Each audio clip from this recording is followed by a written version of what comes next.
All right, welcome to Night Shift. We're still recovering from this beatdown that UCF just took at the hands of Kansas State at, dangerous Manhattan, Kansas. I can't even – what's the final score? 44-31. Was not that close. I'm Eric Lopez, Andrew Glukov, Bryson Turner. I think Kyle Nash will join us for a few minutes before he gets on the road to Jacksonville to watch quality football, which, unfortunately we didn't see much of that tonight. UCF loses 44-31. Was not that close. Kansas State. What's the total yardage here we ended up with, folks? It was a lot. Are you talking about for the team for or Kansas for the State? game? For Kansas State. For Kansas State. How many? 536. We're going to break down what happened to the defense. Kansas State, Timmy McLean start. Send your comments right now. We are live everywhere on social media. We're going to address this and get to the bottom of this because I know a lot of you are very upset, annoyed right now. Like I am. All right, Drew, real simple question. What the bleep happened? Well, Kansas State was a better team. First things first, you're playing on the road. So you already have a handicap there. UCF is not a good road team under Gus Malzahn. We've seen it each of these 3 seasons that he's been here. So you already have that working against you. You have to break momentum and then basically put your foot on their neck and not let up, because if you let them back in the game, momentum shifts, crowd gets into it, that becomes difficult.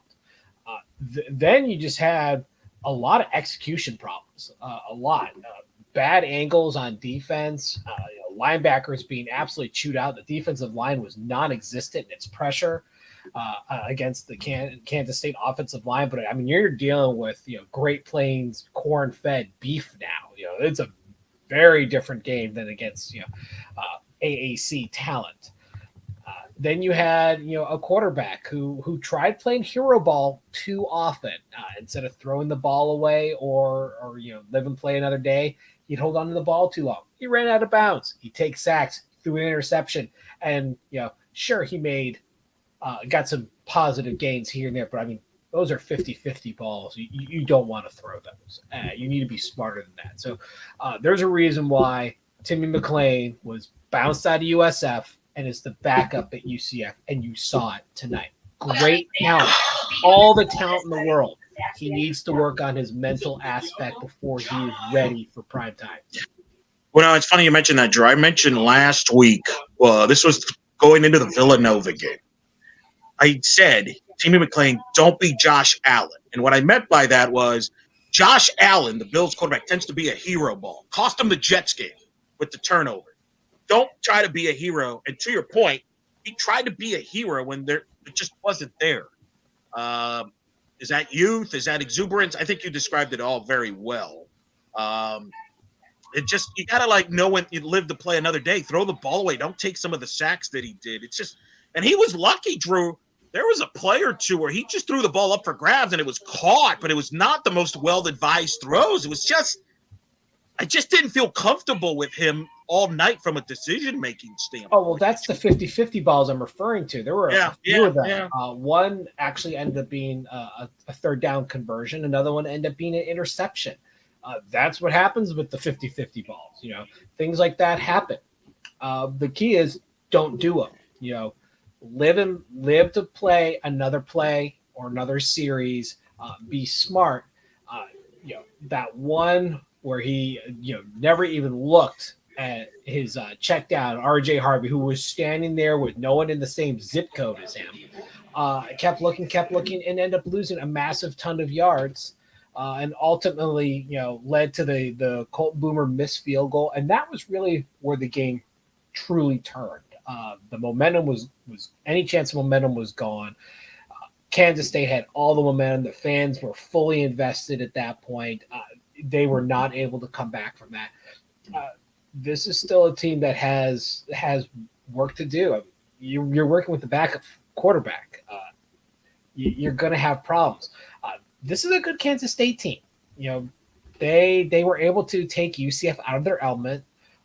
Their running game, which is Kansas State's defensive specialty, shined here. they did a really good job against one of the best running attacks in the country. UCF had to rely on the pass, and that's it'll make or break you, and eventually they broke. But my counter to that is we're going to see a lot of that moving forward. Teams are going to try to take the run, make Timmy McLean beat them. I think the frustrating thing, because you're right, Kansas State offensively dominated UCF defensively. We'll get into the UCF defensive breakdowns because there were plenty, but I think what's frustrating to fans, and we're already getting this in some of the comments, and I can relate to this. This is what's frustrating, Drew. It's one thing to get beat. You get beat by the better team, clean game, so be it. But when you shoot yourself in the foot and contribute, it drives people bonkers, Drew. That's, I think, why there's a lot of frustration on this. We'll get to the comments here, but it's unforced errors. That's what it comes down to. That's right, and that's why I'm angry.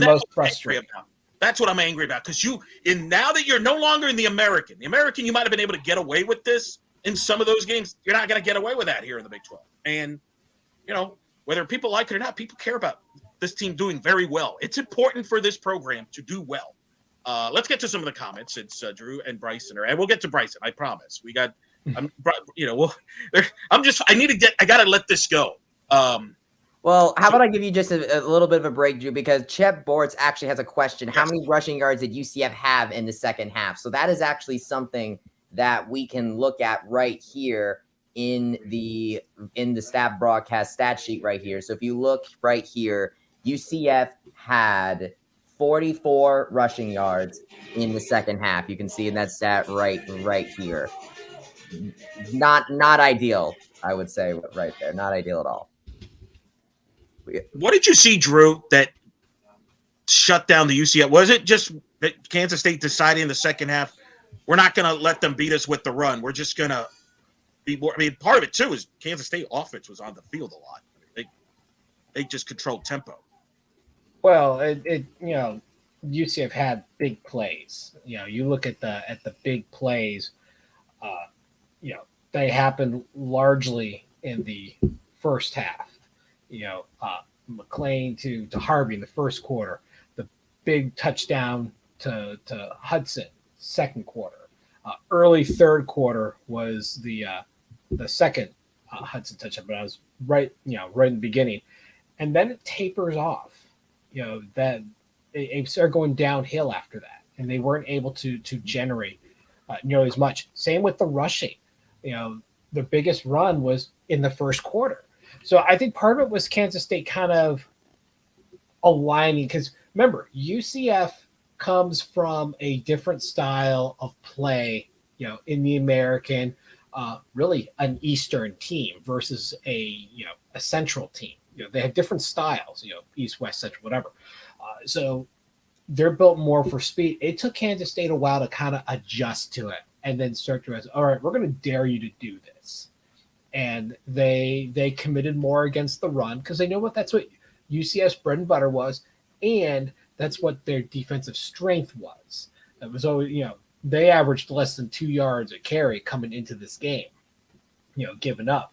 And UCF did pretty well, but they went way below their own season average, only getting, 143 yards on the ground. They averaged 4.2 yards a carry versus the 7 that Kansas State had. I mean, their offensive line just absolutely manhandled UCF's defense line, which was supposed to be their strength.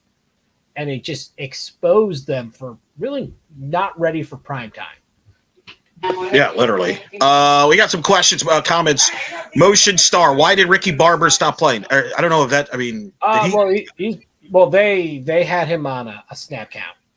They mentioned that on the broadcast. Mentioned a few times on the broadcast that he was limited in how much he played.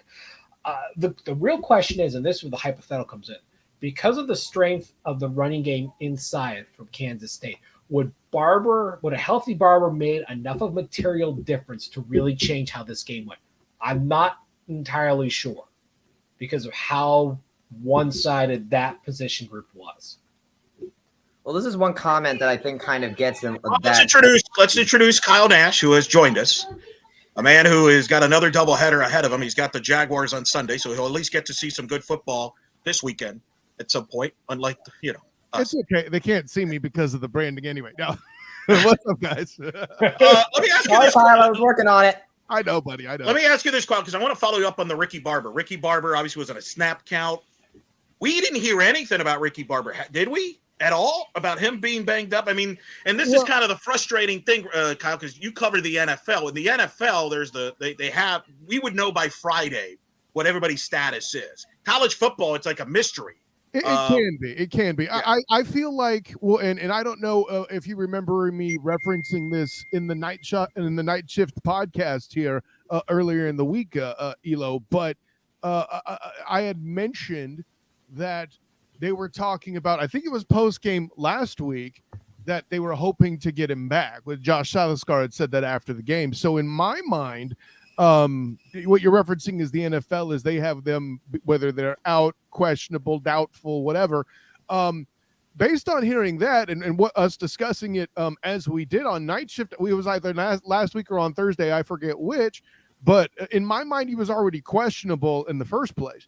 But even if it was full strength, I'm with Drew. I'm not so sure this makes that big a difference. Maybe he doesn't break 100, but I think generally speaking, Drew has the right idea that this group's interior offensive line was pretty strong. And Giddens, listen, maybe Deuce Vaughn was that good, but I'm wondering why he didn't have as many snaps last year. Deuce Vaughn's the answer, right? Deuce Vaughn. Yeah, I just hope this is not a start of a trend, and we make every running back this year look like freaking Barry Sanders. I mean, he was this guy was a man possessed. He was breaking ankles on poor linebackers. Walter Yates, send him to the hospital. I think he has some broken bones down there from the amount of times he got cut to pieces. All the time we spent having questions about the secondary going into this game, it was really the linebackers in the front that prevailed, right? I don't know if you made the point yet, but there's, by my count, 165 yards. I'd have to look again. I will definitely have the correct number in night class on blackandgoldbanneret.com when that does go up on the site. Where the heck's the bang? Come on. See, Jeff tells me to stop doing this. We lost, Kyle. Everything's a counter. If we won, we have the soundboard, But the punchline being, that is proof to your point, Drew, about the linebackers struggling in coverage, and that containment in general in the check down not being there. Kansas State did a good job exposing the linebackers, didn't they? They absolutely. And I made this comment on Slack, and we got in an argument on Slack. I won't mention who I got in the argument with. You all can figure it out. It's your work wife. We know. It's Jack. But I said, did I not, Kyle? This team misses Tatum Bethune, a player like that.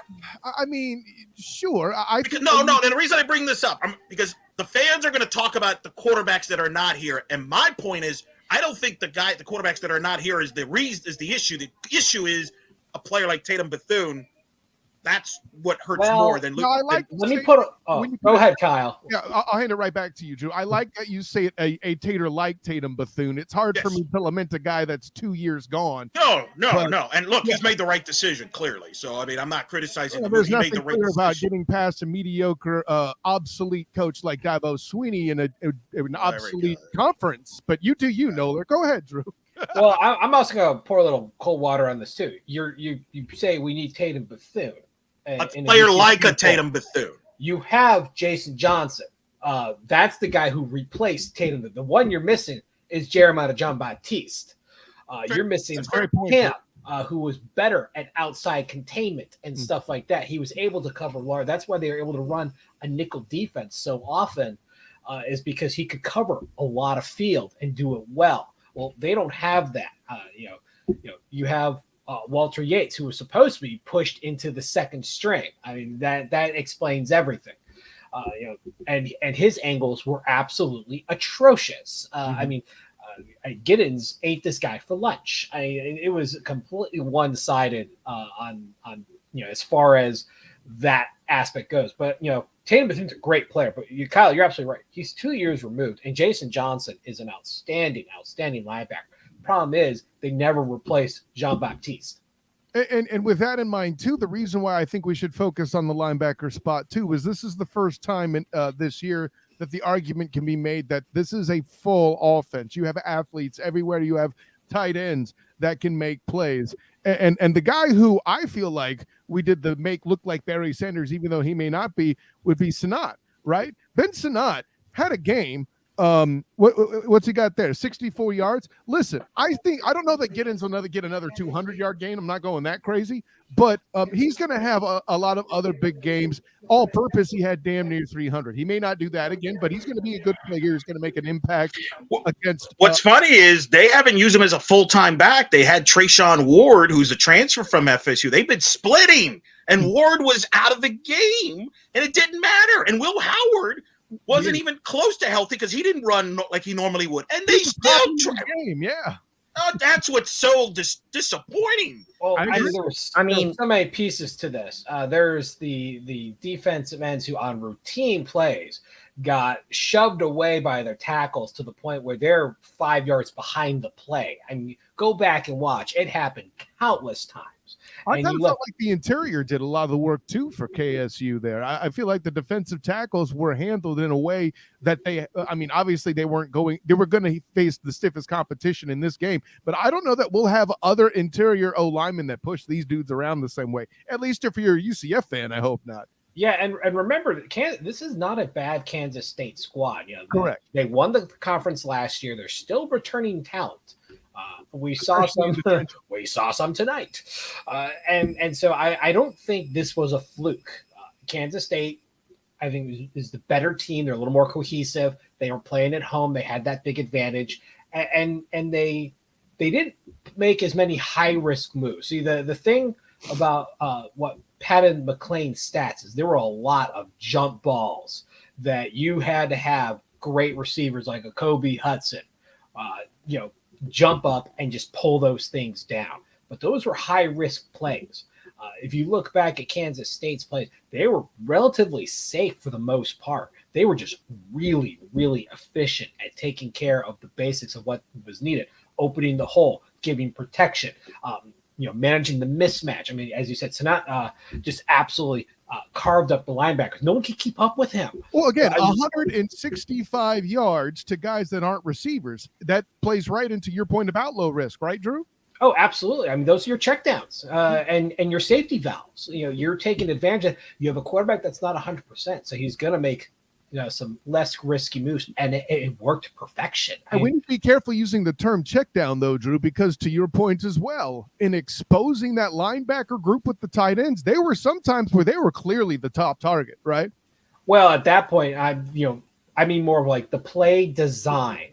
Obviously, I'm running this play. These are normally the hot routes, but you're probably going to get open, so I'm going to keep an eye on you. Side chance you get the big play, shoot it, but we're really looking here. I see where you're going. Yeah. So I mean, the way the plays develop, a smart quarterback recognizes that, and you go with the hot hand, and you use the mismatch, you use the coverage, miscues, and we saw a lot of them. Remember, Kent State had its way with UCF's defense on short passing plays. Mm-hmm. UCF's worst defensive runs were outside containment issues. We saw that tonight. It's almost like they were watching some tape there, Drew. I hear you. And nothing changed. This is the same team. Now you're actually playing competition that's actually worth something. Yeah, well, and in fairness, there's a lot of I think the leap in talent was huge, and I think that was a factor. By the way, I came in making jokes earlier, Bryson. The comment you put up on the screen earlier about I don't want to declare a moral victory, but there were some positives to pull out of this game. I think that's an accurate statement, and it's worth covering my face for. I think this is a good point. Like, I'm joking, Bryson. No, this is a good comment to point out. That's Team Friedman, by the way, who made the comment. Let's give credit to the person making the comment. Thank you to everybody tuning in. We got more and more people tuning in right now, as a matter of fact. So we'll keep going.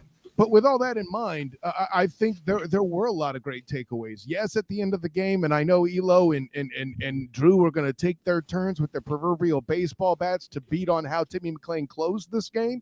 But listen, it was close as it was due to a lot of positive plays by McLean on the night. To ask for a backup to do better than what he did with as many third and longs as he faced with as big a deficit as he eventually got handed in the fourth quarter, I think is worth some mention. Let's not forget, by the way, that Timmy McLean is listed as a sophomore. So this is a guy that is on, I would argue, does not have the experience that John Rice Plumlee has had. Let's just put it like that. There's also the fact that he was under pressure. Like against Villanova, he didn't have any pressure at all during that. It's Villanova. But here, you can a lot of his troubles, I think, really stemmed in the second half where the pressure was mounting. The game was really close, and the offense was trying to do something with it. And unfortunately, he didn't, I think, have the ability there to just, like you said, Drew, just throw it away and fight another day. He was just kind of he just keeps on trying and trying to see, like he only had all day in the pocket. He still tried to make something work out of that, but sometimes you just need to know when to bail, and he didn't know when to do that. And I feel like John Rice Plumlee would have known that. That's the experience right there. But I will defend Drew and my decision making. You can't just because he doesn't have a ton of he's a backup. You still have to make good decisions. And Drew, he made some costly decisions that hurt this game. Now, is he going to get better for it? Perhaps, but that we said he can't make in this league now in the Big 12. You will not win making those type of mistakes. You can get away with that in the American. You can get away with that as the starting quarterback at South Florida. You're not going to get away with that here in this level of football. I think the statement Drew made in the chat regarding this, and I think this is another instance where you're just a bit more, I don't want to say negative to me, Drew, but like I think you can be more critical than me at times of certain things. But the one statement I think you'll make is he did expose that he's a backup tonight, right? Like, but do we know if we would have had that much better decision making, or would have seen, I should say, we as a football audience, would we have seen better decision making from John Rice Plumlee necessarily in that situation? I don't know, because this is another guy who puts the thing on his back and tries to take control. So we say all this at Timmy McLean's expense, which, by the way, earlier in the game, he was making those decisions rather properly. He had time, maybe look down the field a little extra. Okay, it's not there. The guy's bearing down. I'm going to throw it away. The guys, and it happens one time late in the game where the announcers finally decide to, acknowledge line play and stuff. And Timmy McLean, these guys are so horrible. Don't get us started on the broadcast. Don't even get me started on the broadcast. But on that, let me just say this in Timmy's defense. He does have a nice deep ball that he threw a couple, one on the touchdown there. And I think Darren Hinshaw called a good game. Oh, absolutely. I think better days will be ahead for Timmy, but where he gets himself in trouble is when he tries to ad lib. And I think, to your point, that's where John Rice Plumlee ran into that problem a little bit last year in particular. Who knows what would have happened if he was playing? He's not, obviously. Yeah, but Eric, here's the thing. We talked about the third and longs, which UCF had a lot of. I mean, UCF averaged 11 yards on third down. I mean, that's bad. Third and 11 on average. Woof. And by the way, how many did he convert, dude? You know what I'm saying? Not enough. That's not fair though. Like, the answer is 3. 5 and 12. They were 5 and 12 for the game. Yeah, 3 of those conversions were on 9 yards plus. I mean that's 3 in the first half. He got another one. Now, granted, one of those conversions wasn't him because, to your point that you're about to make, if I don't, because you're a hater, just kidding. Was the long Richardson run? So we obviously. No, I was going to let you have that because I know you're a big Richardson fan. No, I was actually going to point out where actually McLean was part of the cause of those long third downs. Especially in the fourth quarter when you lost 12 yards because you held onto the ball too long and lost the yards, and then later on a big 10-yard loss because he held onto the ball too long, didn't throw it away, and got taken down. Those were both quarterback sacks. That big 10-yarder doesn't happen. We're not talking about this on this show. I'm sorry. That's just my opinion. Well, he had 24 net or 24 negative yards on the day. So basically half of them were on that play. Well, all right, we're dragging on one play here. Let's. That's what I'm saying. What is the most important thing to fix moving forward here? They're going to host a Baylor team that's terrible. They just got blown out by Texas. They've got big issues. It's going to be a big home crowd, 3:30. I think this is you better win this game. Oh, here we go. Week 4 must win. Let's go. Or sorry, week 5 must win. Here we go.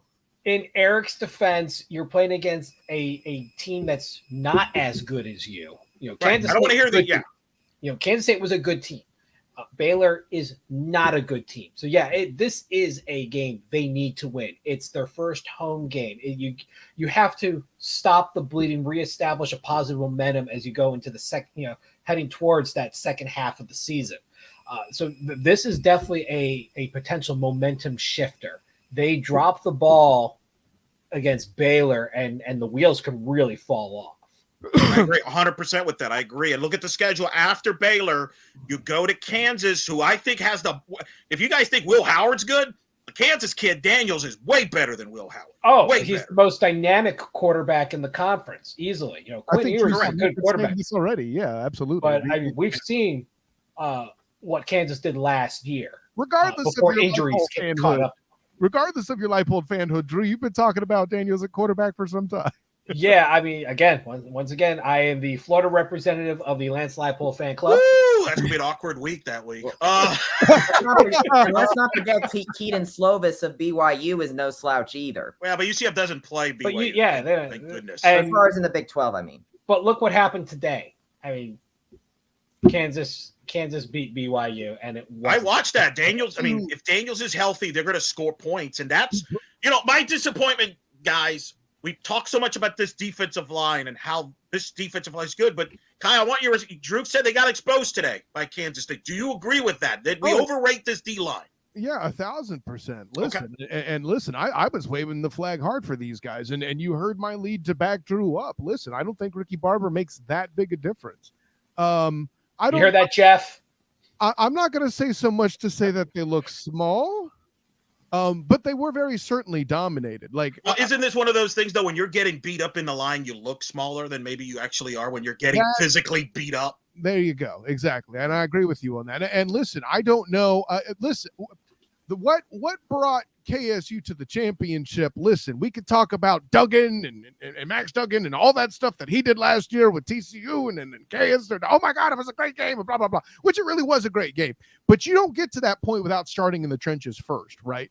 And everybody across the board, coaches, coaching assistants, players, all had the concept that the depth was going to be the issue. And we saw that here, that depth in the trenches was it. Now, while Coach Williams had said the biggest growth on defense in terms of depth was on the D-line, we didn't see that tonight. Conversely, I like the offensive line play. Did they play perfectly? No. But if they came out and continued to perform like this for the rest of the year and saying this is the line and they're going to play like this for the rest of the year, hey, I'm happy with it. This is better than the line was last year. Yeah, they're playing that much better competition from what I can tell. And look at what the running game did early to provide balance, to give McLean an opportunity to keep the Knights in the game. The offensive line was a big part of that. Timmy McLean had all the time in the world in the pocket on some throws. On some throws. That's something we would have given an arm and a leg to see last season.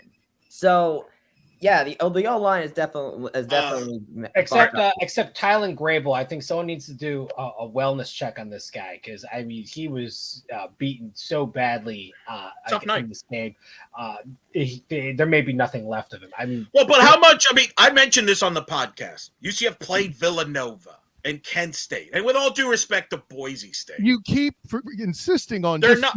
I don't think this team was. They did not look like a team that was battle ready for this level of competition compared to Kansas State, who just had a physical battle with Missouri last week. UCF got hit in the mouth right from the get-go in the first drive. I wonder if some of the players read the clippings too much about how Kansas State's kind of banged up and all this or that, and they thought, hey, we're going to do our thing because we've dominated these teams so far, and he got hit in the mouth early. It was 24. They kept it close. They kept it 24 all. I would argue Kansas State helped. The train fell off the tracks when the penalties started happening, the costly penalties happened, and the mistakes got made in the second half. Don't say that too loud, got tired. You make mistakes when you get tired. And that's what happened to him in the fourth quarter. You look at the fourth quarter, the wheels fell off. I mean, wait a minute. The big mistakes Bryson's referring to are in the third, Drew. But the game wasn't decided in the third quarter. It was when the wheels fell off in the fourth quarter. Whether you like it or not. The wheels fell off in the fourth quarter, and I will actually put it to one play.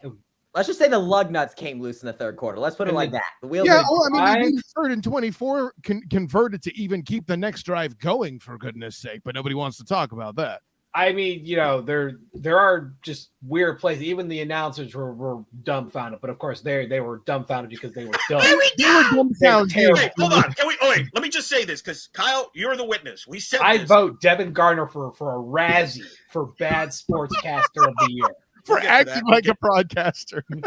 I warned everybody. These are if you're expecting quality officiating from Big 12, you're going to be very disappointed. Hold on. I don't think officiating is an issue tonight, do you? No, but I'm saying there were some calls that people are upset. I think there were some questionable calls on both sides, etc. I mean, I think was the roughing the quarterback on they called on UCF. I thought that was. Look, that's 2023 football. They call a lot of tippy tap stuff like that. Well, that wasn't. You got to be smart. He took some extra steps and got an extra hit on a guy because he was hurt. And that's to Drew's point. It's a 50-50. Don't put yourself in that situation. I agree 100%. I don't break in a world we're living in where player safety is getting what it has. There's a big lawsuit settlement targeting penalties get reviewed every time. All of this is a thing. If you can't adjust your brain to the fact that they're watching that more, you're the problem at this point. At will. Because G-Dot wrote at risk. There you go. G-Dot wrote terrible penalties late, killed any momentum we were trying to build. Look, you got to be smarter, and I didn't think we played smart, and that is worrisome to me. If you're going to be successful the rest of the year, you've got to play smarter. Gentlemen, very simply put, Trayvon Moore is brash with the roughing the passer call such that there is, where he had miles of time to pull up. And listen, you guys know me by now that I am trench warfare guy. I support. That's true. Yeah. He effed up, okay? And if he pulls up as he's supposed to and is expected to and had every opportunity to do, that would have been the fifth straight drive without a touchdown and would have rendered a third quarter with only 3 points given up. You think Timmy McLean would have been making the same mistakes then? I don't, because they would have still been able to run a balanced offense. He would have not had to carry the team throwing the ball. And I think that would have been a different set of momentum. Now, Drew's going to talk crap that I think this is that big of an impact on the game, but I'm sorry, it's where I'm at. And also, the other 15 yards that come from Lee Hunter's illegal hands to the face don't even occur because the ball is punted away on the next down, the fourth down. Well, so let me play devil's advocate because I have to. Because Kyle was expecting it, and I would disappoint. I would be disappointed if you two did. You two are agreeing too much right now. I mean, the thing is, he basically said like you have to do it. Okay, I did bait you, Drew. I will give you that much credit. I will do it. So they give up the touchdown. It's 31-24. No. I'm saying they don't give up the touchdown. No. But this is what happened. They did give up the touchdown. It's after the penalty. It's 31-24. You have over a quarter. You don't have to abandon anything at that point. You have an eternity to do what you were doing. The problem was they relied so often on big plays and 50-50 balls. You know, the ones where Kobe Hudson just jumps up and pulls it out of the sky because he did it multiple times. And God bless him. What a talent. 3 catches turned into 119 yards, and he wasn't even done for the night. I hear you. Yeah. By the way, we got Matt J says, "Amen, Kyle." We've got Lonely Bumblebee, Drew spitting facts. We got fan bases here divided on who's right of each. I love this. Just keep going. Lonely Bumblebee said SOTG spitting facts. All accurate tonight. That has happened. I've agreed with him some. You just accused me of agreeing with him too much. Yeah, I mean, blind squirrels do find nuts occasionally. Yeah, and I'm proud that you found one tonight. Moving on. Yay! But the truth is there was a lot of time left. They could have settled back and just continue to try to play smart ball. The big play that really killed him was on that drive when Colton Brewer missed the field goal. What set him up on the late field goal or the long field goal was the Timmy McLean ball, right? Was that really botched up play, and would that have changed the result of the kick? Who knows? But the fact that he had to kick it longer probably played a role, at least some role in it. I assume there's a mental block of that 50, not block, but there's something more ominous about a 50-plus yard kick that I think changes the mentality of the approach. Drew, I will meet you there. And the drive may have actually continued if they didn't have that big loss. But it did really derail any possible. That came after a 3rd and 24, another big play, by the way, that you're choosing to omit in your assessment. That Johnny Richardson play even allowed us to get there. That's how desperate the momentum in this game was after those 2 big 15-yard penalties. Period, point blank, end of story. Which, again, was put in a long situation because of mistakes that McLean made. Johnny Richardson did have some really good plays, though. The fact, he had 2 amazing running plays that were just negated by mistakes, whether it was red zone play that forced them the field goal on that first half, or that other one where Timmy McLean had that. By the way, Bryson set the table also for Timmy McLean and company to get the first lead change. No, I am right. Second lead change of the night, opening the second half, right? Long return. Johnny Richardson, just very impressive.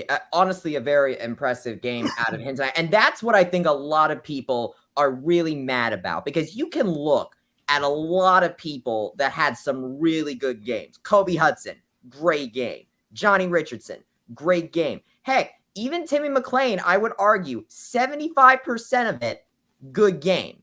But that 25%, the 25% is just ended up what really killing him. And it's those little moments when you feel like when you look at the timeline, you just see that split where it's like, oh, if we just did this, then it could have been completely differently. That's where the anger comes. I got to pour some cold water on this. I got to do it again. Because if you take out that 48-yard run by Richardson and you take out that 23, you know what his long on the day is?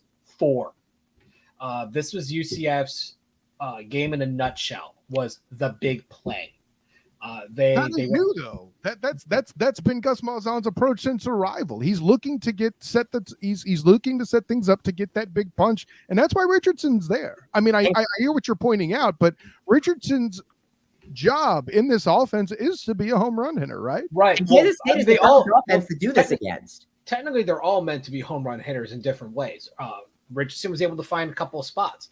RJ Harvey's longest run, 7. He was 14 of 39. He averaged less than 3 yards a carry. This was a running game that was largely neutered, and I think that was part of why that 23-yard gain happened, because it was 3rd and 21 at the UCF 15. Mm-hmm. They probably really bank with UCF. How much of that, Drew, though, is not having Plumlee, who's a great runner himself? He's part of that running attack. Defenses have to respect John Rice Plumlee, whereas I think this defense tonight anyway was paying more attention to the UCF running backs than they were to Timmy McLean's running ability. And that's what you can do to a backup too, by the way. I don't think there's any argument there. Right. Yeah, I think the defense played a very smart game on Kansas State's side. Sure. They dared him to throw. You have a backup quarterback, dare him to win the game. And you know what? With the receivers that UCF had, they were able to keep in it for a while, but then maybe he got a little, maybe he was getting a little tired or something, but that's when mental mistakes largely happen. And that's why you notice across the board, both on offense and defense, the mistakes started compounding in the second half, especially in the fourth quarter when everything just fell apart. They're getting tired when Kansas State is running the ball as many times as they have. I mean, they ran the ball 40 times. Giddens 30 times and just absolutely was carving them apart, averaging almost 7 yards a carry. That's going to tire you. High as 10 at some points in the game, dude. It's crazy. Yeah, you're going to wear down. Mistakes happen. You can't adjust to a cut as well. You start making more angle errors. Your ability to wrap starts to decrease. I mean, just one thing after another. Quarterback late. Yeah, and you make how much of this mental errors, like just But let me ask you, down out of frustration. Let me ask you this though: how much of this is fixable? How much of this is a all season issue? I would say most of it is fixable. Most of it. You have Barber, who is on a snap count. That didn't help. The defensive line a little bit exposed, but you know what? What you do is you pivot and you change some of those tactics. Okay, we know our guys are a little bit under strength to be able to break in. You know what? Let's change our tactics a little bit. Let's drop back a little more. Have a little more of a contained rush instead of try to bull through, because the bullying isn't working. The defensive ends are getting pushed away. The defensive tackles just weren't penetrating enough. Okay, so let's change that. Maybe use it as an opportunity to use a linebacker to mess with a gap and cause a little bit of confusion. There's options there. John Rice Plumlee should be coming back within a handful of weeks. That'll help there, and you have the talent to still be competitive. You just most people, and myself included, we're expecting 7-5, 6-6. You know what? That's still very much on the table. I think 7-5 is very realistic. Maybe even 8-4 still. Well, I know Big 12 conference has been. That's what he said on Thursday. Yeah, this Big 9 wins. Yes, I think this is a good enough roster in the Big 12, which is not a great league this year. Exactly. They're looking down. That's the thing. And they got a very you could argue UCF has the easiest conference schedule of all the Big 12 teams. It looks that way now. I wouldn't go that far and say they have the look at it. Baylor struggling. Cincinnati is a mess. They look terrible with Emory Jones. My God, I can't believe their defense. They did play well. They did a nice job without Nippert. Nippert helped them a little bit on that. UCF has to play on the road. Texas Tech lost their quarterback today. We don't know how long he's out for. UCF has to play on the road against them. Remember, Oklahoma State has no quarterback. My point is, but the point is, that's not a soft schedule. That's not a soft schedule. It's a softer schedule than it could have been. Like, it could have been worse. You could have gotten Texas. That's different than what you said, though. Right. Yeah. Don't know. I heard what you heard too, Drew, and he's making the adjustment. Let him make the adjustment. The schedule is easier now than it looked. That's the correct statement, right? Well, you didn't get Texas. You don't have Texas on the schedule. You don't have a TCU on the schedule. You don't have BYU. You don't have to go to Provo. All things considered, considering you had 6 road games, I think you got a favorable schedule. Take advantage, because that's not going to be the case every year, and certainly not with Utah coming into the league next year when Utah beats up on everybody. Well, 3 of the 5 toughest road locations are places UCF has to travel to. Yeah, they avoid but the bigger issue there is Provo. They still got to go to Cincinnati. They still have to go to Lubbock, and they still have to go to Norman. And those are all hard places to play on the road, and especially Lubbock, Texas. Let's not understate how. You sound like Trace Trauco for crying out loud now. Hey, come on. The results speak for themselves. He's not drilling that hard. The results speak for themselves. Texas Tech is an incredibly. Are you guaranteeing a loss like Trace is in Lubbock? I don't guarantee anything. Very good. Very good. Death, taxes. Come on, that's it. That's the right answer. Over in the Big 12. And what in the Big 12? Where defenses go to die? Yeah. As soon as I saw this game, I was thinking to myself, this is we belong in the Big 12 because our defense is just letting Giddens absolutely carve it up. But and unfortunately, whether you like it or not, that is part of the reason why the Big 12's reputation is not good in football. Well, the Pac-12 has the same problem. But they got good quarterbacks, though. Apart too. That's a whole other question. Yeah, the Pac-12 does not even exist after this year. But at least the Pac-12 has good quarterbacks, like Kyle's guy, Michael Penix, who's right now like the front runner for the Heisman. I don't know about the front runner, but he's definitely in the conversation. I just said you picked him there before the year. I did pick him before it was cool. That's true. But to your point, you're right. You're right about this, Drew. This program has to win on the road. They have to learn how to win on the road, and one of the things you have to do to win on the road is play smart. Play smart and clean. I think we need to be careful with some other things too, because the road win stat is troubling when you look at it. There were also a lot of difficult games that also, on top of everything else, happened to be on the road. Like, for the mystique of Nippert, I don't think is what it was when they went there to play the game With No, the you're team- right. I mean, the head coach leaving, Luke Fickell leaving. Yeah, Fickell even leaving that. matters, right? It's Suddenly still- the environment at Nippert itself might become a little fickler. You know. Oh! So with all that in mind, where we need to be careful with the road stat is, listen, Timmy McLean having his first start, I should say his second start. No, his first road start. That's what I mean to say. His first road start against a defending conference champion in a program's first Power 5 conference game needs to be considered here. And this is the problem with relying only on team level stats. There are other elements that make those things happen. Says the state professional. Timmy McLean already has 4 road starts under his belt. This is not Right. We're treating. You know that's not the same. He's played ranked competition. To Drew's point on this, in today's college football, it's hard to have a backup quarterback that has experience starting. Yes. That Timmy McLean has. I mean, if this was 10, 20 years ago, it'd be different. But to Drew's point, I mean, Timmy McLean has played. Heck, he played in the bounce house as a visitor. So he's played in tough places. He could play better. I think he'd be the first to tell you he could play better. I think he will. I think he would ask for himself too, but I'm not here to say everybody who's going to crap on his performance, I think they're doing it wrong. Was the fourth quarter bad? Sure. Nobody's arguing that. But the fact that there were 2 lead changes and where Timmy McLean made some plays, the 50-50 ball thing, I'll say this, Drew, maybe the ball wasn't perfect, but to get it in a place where you know you have your athletes to make a play like we've been talking about for Javon Baker and Kobe Hudson for the past 2 seasons, I'm not going to hold that against the guy to develop the kind of trust with them to get those plays to happen, man. I can't fault the dude.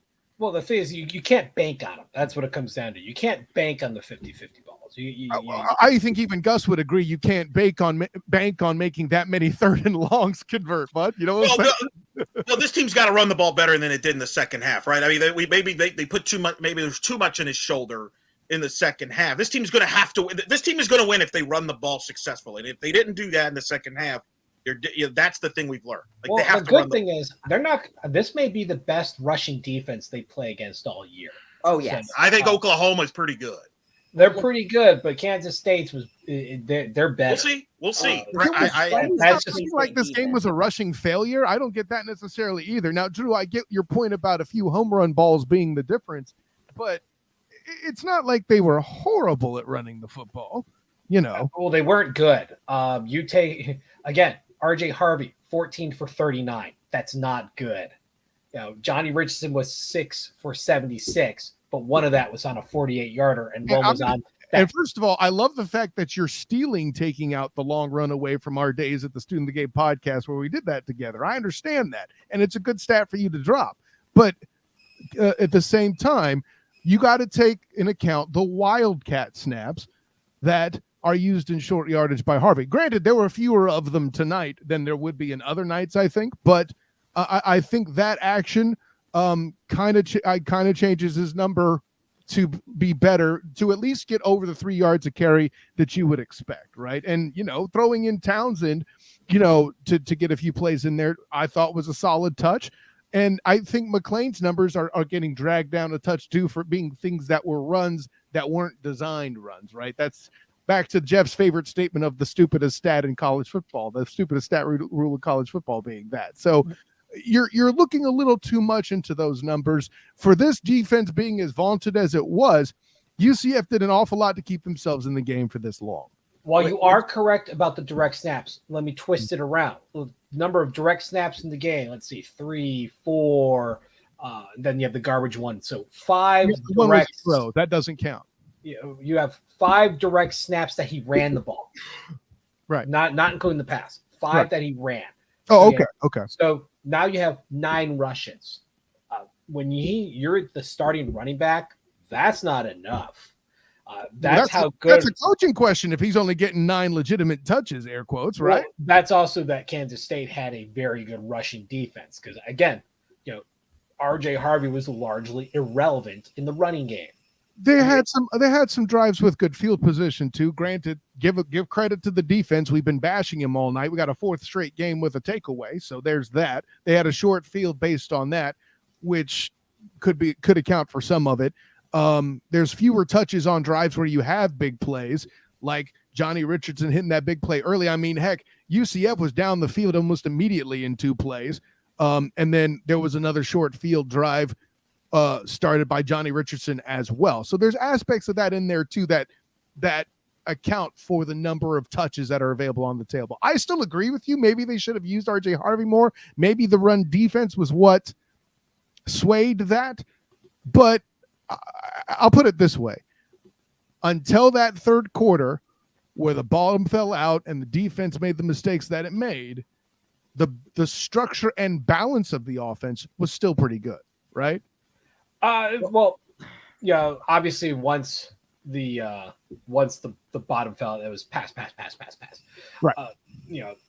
Passing, they passed more often than they ran. I mean, that was pretty obvious. But it's the fourth quarter that caused that. Yeah, it's for the most part, but it just shows how tough the running game had. We wondered on Thursday night how legit UCF's stats were going into the game on offense versus Kansas State's stats on defense. Kansas State was number 3 rushing defense going into this game. I obviously turned out their stats were legit. Their rushing defense was fantastic. Outside of those couple of chunk plays, they were solid. We didn't give up anything more than like a 12-yard scamper by McLean at some point. It was just they took it away, and then they dare, and part of that I think is because Timmy McLean was playing the game. If John Rice Plumlee was there, they'd have to play a little more conservative because of his ability to create something out of nothing. He may not have been airing the ball as much, but the guy has a knack for like doing weird stuff. When unseemable loss was at your face. I don't know, man. Timmy McLean had some good escapes. Maybe John Rice Plumlee would have gotten out of some that he didn't. Maybe not. But I'm not as convinced that running element, if they containing Timmy McLean the way that it did, I'm not sure. I don't know how effective John Rice Plumlee would have been in this game compared to McLean too. I think they would have made different mistakes though. That's a good point. McLean avoided a lot, but he always stayed behind the line of scrimmage. Plumlee doesn't stay behind the line of scrimmage. He's a tuck and run guy. He gets you positive yardage, which helps you keep the running game going. You don't have to go, do away from it. You have 3rd and manageable versus 3rd and 20. And you could speculate till the cows come home on what the difference would be. All we can deal with is what's in front of us, right? And kind of geared towards next week's game against Baylor, which I hope that despite the loss, going to 3-1, that still has a very intense atmosphere as the first home game as a member of the Big 12. Speaking of which, Bryson, keep an eye on it. We should get the TV assignment soon. I have a bad feeling it's not going to be good. For the Baylor game, 3:30 kick. It's either FS1 or FS2. Both Baylor and UCF lost today, so we'll go with that. We will play some of Gus Malzahn's post-game presser a little bit later on this show, but I do want to bring up something he mentioned that I want you both your reactions is. He said he felt that this was anybody's game until the middle of the third quarter, where he – on 4th and 2, instead of going for it, they punted to pin him back. Kansas State went 85 yards, scored a touchdown. He felt that's where the game turned. You guys agree with that? Well, when I say it, Drew mocks me. So it's because you picked a different play of when. No, sir, it's during that drive that those 2 plays happened. You douche. Come on. But here, you could say the game started to turn. But that's what I'm saying. No, you said, and I will pull up the line in our chat. That point, you said the game was over. They didn't get momentum back. I am right. Period. No, that was not when the game was over. They shot themselves in the foot later. They had chances until late in the fourth quarter to come back and get into this game. You can talk over me all you want. You're still wrong. Period. Well, Kyle, you can think you're right, but you're wrong. Here's the thing. The game is 4 quarters long. is you running your mouth. If you are 20, if you're down 7 points, you are one possession away from tying the game. So the game is obviously not over because one mistake, artificially and be long-winded from being right back into the game. Because now it's However, a bit, and because Timmy McLean made a terrible mistake that led to a missed field goal, that is when the wind was out of their sail. I would make a joke about you here. That's cool and personal, but I don't. Oh, are we done now?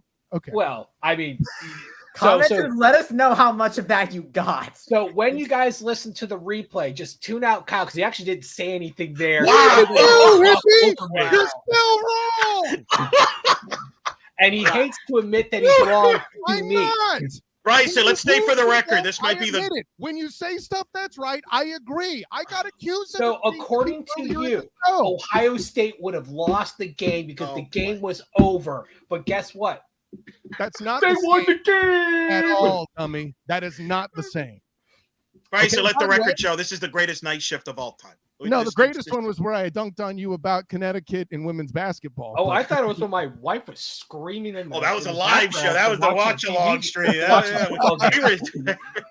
Oh, man. This is good. This has cheered me up.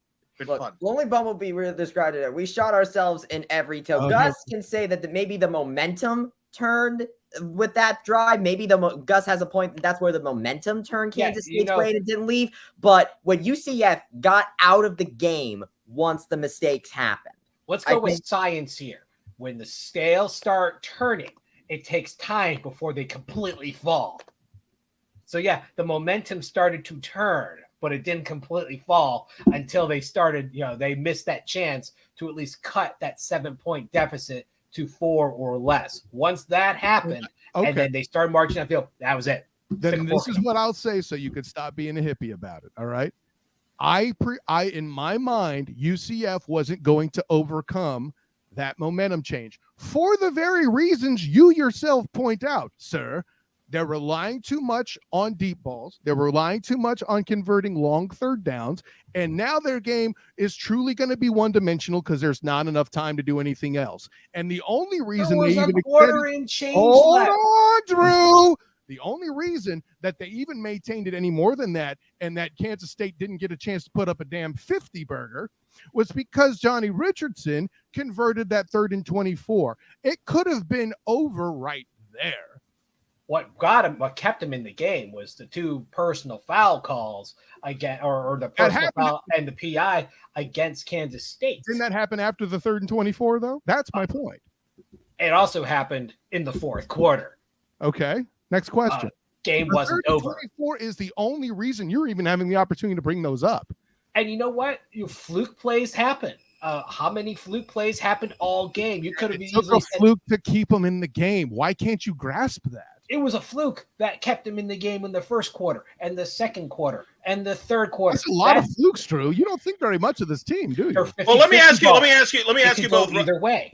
Let me ask you what Rodrigo Campos just chimed in. He felt that Timmy chose not to run where there was opportunities to run. Do you think he should have run more? Were there opportunities there? That was what he said. There was some clear path. Thank you, Rodrigo, for chiming in. I would say I would be okay if he just threw the ball away on those. Not necessarily take the ball and run because that may not be the natural thing for someone to want to do, but don't take the 20-yard loss. Yeah. Don't take the 10-yard loss when you can avoid it. And no disrespect to Rodrigo, I don't remember what those plays are immediately where there was a missed opportunity for a run. I don't feel like those were there. To Drew's credit, I'm not as high on Kansas State's run defense as he is, but I will say the possibility for this being the best run defense they face in the regular season is certainly on the board. I'm with that. You've muted yourself, Eric. Yes, because I don't deserve, you two have been magnificent. I love you both. This is us if the day ends in Y, this is how Kyle and I interact. You two need to be on every show all the time together. It's just, I feel like, who? This is, no, Kyle and my interaction is what you and Trey should be, but aren't. Oh, they'll never get to that level. No, there needs to be venom. There needs to be angst. I mean, there needs that, remember, drama. Change the channel. You're not wrong, Drew, but they respect each other way too much. We don't have that. Yeah, I don't discriminate. I hate everybody. See, Eric, you got to embrace being the villain. I thought that's my role on Night Shift, the podcast. No, apparently I'm the villain, and I do a great job. Leroy Jenkins. At least I got chicken. So now, let me say. Well, hold on, Kyle. How much more time you got? Because I know you got to get going. Get ready. You got to. You got to write. You got to. So do you need to go, or you want to? If you want to go, we could just give you your last thoughts. Well, it sounds like you got a couple questions teed up. Let's get through those first, Elo. Okay. Go ahead, Bryce. You had a question there. You're going to go in? Yes. So basically, I wanted to kind of go about this because I mentioned this on Knights of the Round Table, and I feel like that it needed to be addressed because you mentioned Kansas State's rushing defense and how, was it legit? And it was. Going into this game, I honestly thought that it was going to be legit. And so the line of thinking that I thought going into this game was you need to rush the ball to the point where when you pass the ball, it's going to hurt a lot and you make them pay. UCF did that today a lot. They did that in the first half. Like you don't get those Kobe Hudson deep balls and those deep balls without rushing the ball enough to get them just. But you got to run for 4 quarters though. Offense. Yeah, but you got to run for 4 quarters. Kansas State ran for 4 quarters. Yes, you got to do it for 4 quarters. That's what I mean is that if Kansas State's passing defense got used to the pass at the end in that 4th quarter, they started passing the ball too much because they started doing it way too often. Well, during the first half is where they made Kansas State's secondary pay, and they didn't do that in the second half. Back me on, or tell me if I'm wrong on this, Drew. But the portion of the game you're citing where they started to expect the pass was because the time was what it was, and the lead was what it was at the time. Yeah. So to listen, that's just good coaching. Give KSU's coaching staff some credit, man. Kansas State had a good game plan, and I don't think there's too much to that. Well, they were able to. It became very obvious that they were able to neuter the running game, and so they were able to to start to play more against the pass. And I think that's what opened up that Richardson run in the 4th quarter. Yes, I'm seriously, they didn't see that coming. They didn't, and they were able to capitalize. And Johnny's a small guy. That makes him sometimes a little bit difficult to catch in the open field, and that's what happened. Once he broke the open field, he's shifty. Forget about it. His biggest problem is he runs faster than his own legs. Go back and look. It happens all the time where he gets a little bit ahead of himself and falls face first in the ground. No, it didn't happen at that time. Yeah, we've seen it. He had enough big plays tonight that I didn't feel like we had to beat him over the head with that tonight. But and I think another element, real quick, Drew, then I'll hand it right back. It was also Kansas State ability to control the ball with the run themselves. You got a 200-yard rusher. You give up the ball, you don't know when you're getting it back. Go ahead, Drew. Well, if you look back at so Bryson calls it Knights of the Round Table, and all I started thinking is that the musical piece from Monty Python and the whole we're Knights of the Round Table. I thought of that too. King of the Sucker, ladies and gentlemen. Moving on. But where you look at especially question number 4 on our roundtable of what's the outlook on the defense for its first major road test of the season. And, you look at it, I know Bryson kind of mentions, I mentioned it that you had to almost caveat based on who's playing. My score projection was based on Will Howard not playing. The fact that he did about that really changed it. And I even wrote it that it was, provided that, that changed everything. And as we've already established, look at Michigan. They don't even give you any sort of injury information at all. Jim Harbaugh's notorious for that. So, unlike in the pros where you have a little bit of information, this was truly a game time decision as far as Will Howard played. And you had to plan for 2 different guys.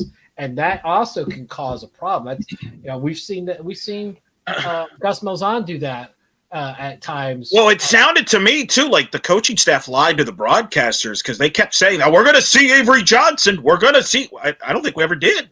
Well, and then they kind of like used it well, we're probably supposed to see him, but because of how good Giddens was doing, we're not going to. I mean, the truth was, he got a magic Goku pin and he'll real All right, I owe have to bring him in. Since we brought it up, I owe this to Kyle because he's been holding back on the broadcasters. Go ahead, Kyle. Oh my God, I've seen dog stool that has more talent than these guys. Holy moly. I tell you, Devin Gardner deserves a Razzie for the worst broadcaster of the year. Whoa! As a broadcaster. Yeah, you can tell these guys are broadcasting from a studio. Oh, that's a great one. Oh, and then you see flag. Oh, wait, there's a flag. That part I'm not going to put on him. Oh no, I put it on them because they're stuck in their circumstance. There's nothing they can do. So then why are you blaming the broadcasters and not the network itself then? Because they work for them. Remember, the figurehead always gets the blame. The quarterback always gets the blame. It doesn't matter if the quarterback didn't lose the game. See, here's the thing. They did an actual bad job, and you're giving people an opportunity to sympathize with them as attorney Bryson Turner here just defended them marvelously. The other part is, listen, they got dad jokes that are more than you and I could even account for. The two of us having 3 children combined, and they're not good dad jokes either. Like, I don't have any kids with you. You should be so lucky. Anyways, has no one seen Junior? Is that the sequel, Drew? Anyways, no, but well, I mean, you are the tall Arnold Schwarzenegger. I am the shorter guy. I'm 5'9". You're 6'10,000. Bad news for you. Anyways, no. Get me chopper. You know what the broadcast feels like? Because they're in the studio and they're doing this from the studio, it's like we're experiencing the game through a watch-along stream when we really shouldn't be. Here's the other thing. And they're trying to it's a studio because you can see the outlines of the TV screens behind them. Why don't you just get one freaking giant monitor covered so it makes it look like a real field? We'll get one giant monitor. I shall a remote as somebody who's called a remote broadcast. It does not help. That being said, that doesn't excuse some of the commentary that we heard. Like, for example, comparing Timmy McLean to Michael Vick. More than once. I think one of them did that. The other one tried to walk it back. Yeah, it's called Devin Gardner, the soon-to-be winner of the Razzie. There was a double down Bryson Turner. That is the point. Yeah, that was Devin Gardner, who is again Razzie for 2023, 2024. You can't blame that on the remote broadcast for saying that Timmy McLean has got a little Michael Vick because he's lefty and he's black. Okay? No. But with all that in mind, let's give our host, who is performing well in light of having to deal with wild cards like me and Drew, a happy belated birthday on this show, by the way. But sorry, UCF football just gave you a big, not empty gift.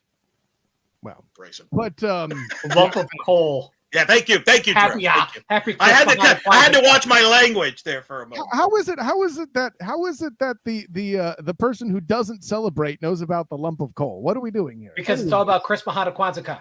Well, good job, my man. Moving on. Will be interesting, by the way, next week, and this is where Bryce and I have been arguing while you two have been arguing. What I'm waiting on is the announcement of whether the Baylor game is FS1 or FS2. On Monday, we're going to find out where the UCF Kansas game will be broadcasted. Some good news potentially there. Baseball playoffs start that Saturday. The divisional round starts that weekend. Most of that is going to be on FS1. So the belief is most of the FS1 blocks will be taken by baseball. So maybe, just maybe, we will not be on FS1. We might actually have a broadcast crew at the UCF game. That might be the most grateful I've been for baseball in some time. Thank you, everybody. Well, the issue though that I'm seeing with that is that according to a press release that we saw from a little back, it said that the game was going to be on either FS1 or correct. FS2. And they're going to make this decision momentarily. Now they might be sleeping on it because I would be sleeping too after watching that game. So maybe they'll decide tomorrow, but it's going to be decided. Because that juggernaut that was FSU, Clemson. Who doggies, let me tell you. Well, so you got the 3-1 UCF Knights hosting the 1-3 Baylor Bears, or the 2-2 Houston Cougars going to the 1-3 Texas Tech Red Raiders. I could argue that that Houston is the worst game. It's a flip of a coin. Let me put it that way. Maybe that's why they're taking their time figuring that out. But I think the problem is the viewership numbers for either of these games are going to be terrible. Oh, it's bad. It'll be bad. And if the UCF Baylor game's on FS2, that might be the lowest viewed UCF football game on television in a long, maybe among the worst ever. But we'll get to that this week. Well, that we can substantiate. I mean, we don't know how bad those CBS. Well, it's funny you mentioned that, Drew. If you go to blackandgoldbanneret.com, there's a UCF section devoted to all the history of UCF football games, television numbers throughout, including the lowest viewed UCF broadcast. To note, UCF when they beat FIU in 2016 on the BN Sports Network. Wow, there's a throwback for you, folks. Huh? Yeah, that's why we keep that stuff. Goodness gracious, Eric Lopez. Let's be optimistic. We're hopeful that Kansas will get an ESPN or Fox slot, especially the way Kansas is playing. We'll see. I mean, they have a good quarterback. That helps. UCF's 3-1. They're not bad. Just correct. I mean, remember, Kansas State was a 61-yard field goal from being undefeated. Well, they were going to go to overtime. They would have gone to overtime. And then a team that beat them is still, in fact, undefeated. As hard as that is to believe. Yeah, they'll be ranked most likely after Kansas State will be ranked going into next week. They were just on the outside looking in after Colorado absolutely got humiliated off the field. You can kiss them goodbye from the realms of the top 25. Yeah, Kansas State's going to. Yeah, but Bo nixed them. I see what you did there, Drew. Yeah, I know. Dan Lanning's he's a big tough guy talking smack about Colorado. Hey, go beat somebody real good for a change, Dan Lanning. How about that? How did he talk smack? See, I don't get this. Oh, he was talking smack the whole time. Hey, I hope everybody that's watching Colorado stay watching. Dude, go enjoy being 7-5 and getting whacked by Ohio State and Michigan next year. All right. He's trying to fire up his team, Eric. I mean, Colorado, who is you have way more material than Colorado. You should not be trash talking to Colorado. You should be trash talking to actual good teams. Like everybody knows that Colorado is a mirage. I don't think anybody was surprised. Hey, one team plays for clicks, the other one plays for wins. Bingo, tell them to. No, yeah. I can't condone your condemning that, sir, because there's another AD who you might know. His name's Danny White that did similar activity. And I didn't agree with it either. Well, it still worked is the point, though, Eric Lopez. It's a something. Quick question on the broadcasting. And Rodrigo Campos asked, it seems like our broadcasting and visibility is worse in the Big 12 than it was in the American, or is that way? No, that's fair. So far, that is fair to say from that standpoint, because you now, in now, how much of that we is can tell you why, too. Kent State, right? Let's be clear. How much of that is Villanova and Kent State? B. I can at least find these games. I had trouble finding some of the games in the American. I never had trouble finding games in the American at all because they were all on some sort of ESPN broadcast. Well, the other thing too is linear or ESPN Plus. Here's the thing. And Eric, you'll corroborate this. Yeah. UCF is going from big fish in the small pond to small fish in an ocean. They're not the big draw of the conference. In fact, they're bottom end. And BYU is a bigger draw. Right. BYU is huge. And people don't realize how big their fan base is. Their potential numbers are huge. I'll admit it. I don't realize it. I mean, they're the school of the Mormon Church, and their reach is humongous. So they just have to make people want to watch college football. Well, and I think, Drew, you made a good point on the Slack the other day. There was some television news that will impact the Big 12, which is WWE's SmackDown show is leaving Fox. That's a show that airs on Friday nights on Fox. And that happens that's going to leave of 2024. Right. They're going to go to USA Network. And Brett Yormark's even commented about this on Media Day. Look for the Big 12 once the new TV deal kicks in next year. Big 12 is going to have a lot more Thursday, Friday night games. And that's where I think UCF benefited from that from the American. They played a lot of Thursday, Friday night games. They usually would get the best American TV slots, whereas the Big 12 so far, they've been obviously pushed back. So I think you have requirements. You have requirements as part of your contracts for a minimum number of games on certain channels. So UCF was very attractive to fill those slots. Yes. When you have Texas's, Oklahoma's, Kansas State's, TCU's, UCF just falls down. And you look at the numbers now; they're not good. UCF isn't we're kind of being UCF's being exposed here a little bit of not being as big as they thought they were as far as on the television. Well, to Drew's, I'm going to defend Drew on this because we've complained about the TV slots they've gotten. For example, the FS1 7 p.m. slot against Boise. Nebraska just had that same time slot last week and drew over 700,000 viewers for that game compared to UCF Boise only 300. To Drew's point, I know people hate on the Big Ten, but one thing Big Ten does is no matter what channel they're on, eyeballs come. The Michigan game that was on Big Ten Network drew a big number, outdrew the NBC game. There are certain brands that. And here's the other thing. I'm not trying to compete with the Big Ten. That's not what I'm saying. What I'm saying is taking Villanova and no, that doesn't help. You're right, Kyle. You're right. Well, I remember, think it's just as big a factor. If the number we're seeing for that is the same as Norman in playing Oklahoma or anything, any of the bigger name Big 12 schools that are on the docket, I will share in your concern. That's not going to happen. Oklahoma, they're going to get a good TV slot and they'll get a big number for that. Yeah, here's the other thing that people don't realize. There are a lot of complaints about FS1. Do you know that FS1 is available on more TVs than ESPN? Yes, correct. I think you're right. A lot of people don't know that. The problem is not the easiest channel to find. It's not the easiest channel to find, but it's there. Or if you look for it, you can find it. The problem is the casuals. You don't find the casuals. That's my point. Yeah, the lazy ones, not the casuals, the lazies. No, I'm kidding. Yeah, you give Big Ten the Big Ten one thing. The way their TV deal is structured, they are really going for the casual viewer. And I got to imagine that the ACC doing that deal with the CW does a similar thing as well. Well, when you got to lead in like One Tree Hill, following the ACC championship is the Gilmore Girls. Oh, good God! Hey, Chad Michael Murray's got a new show on CW. But the truth is, you add on to just like the Jan Michael Murray reference. I think I'm done.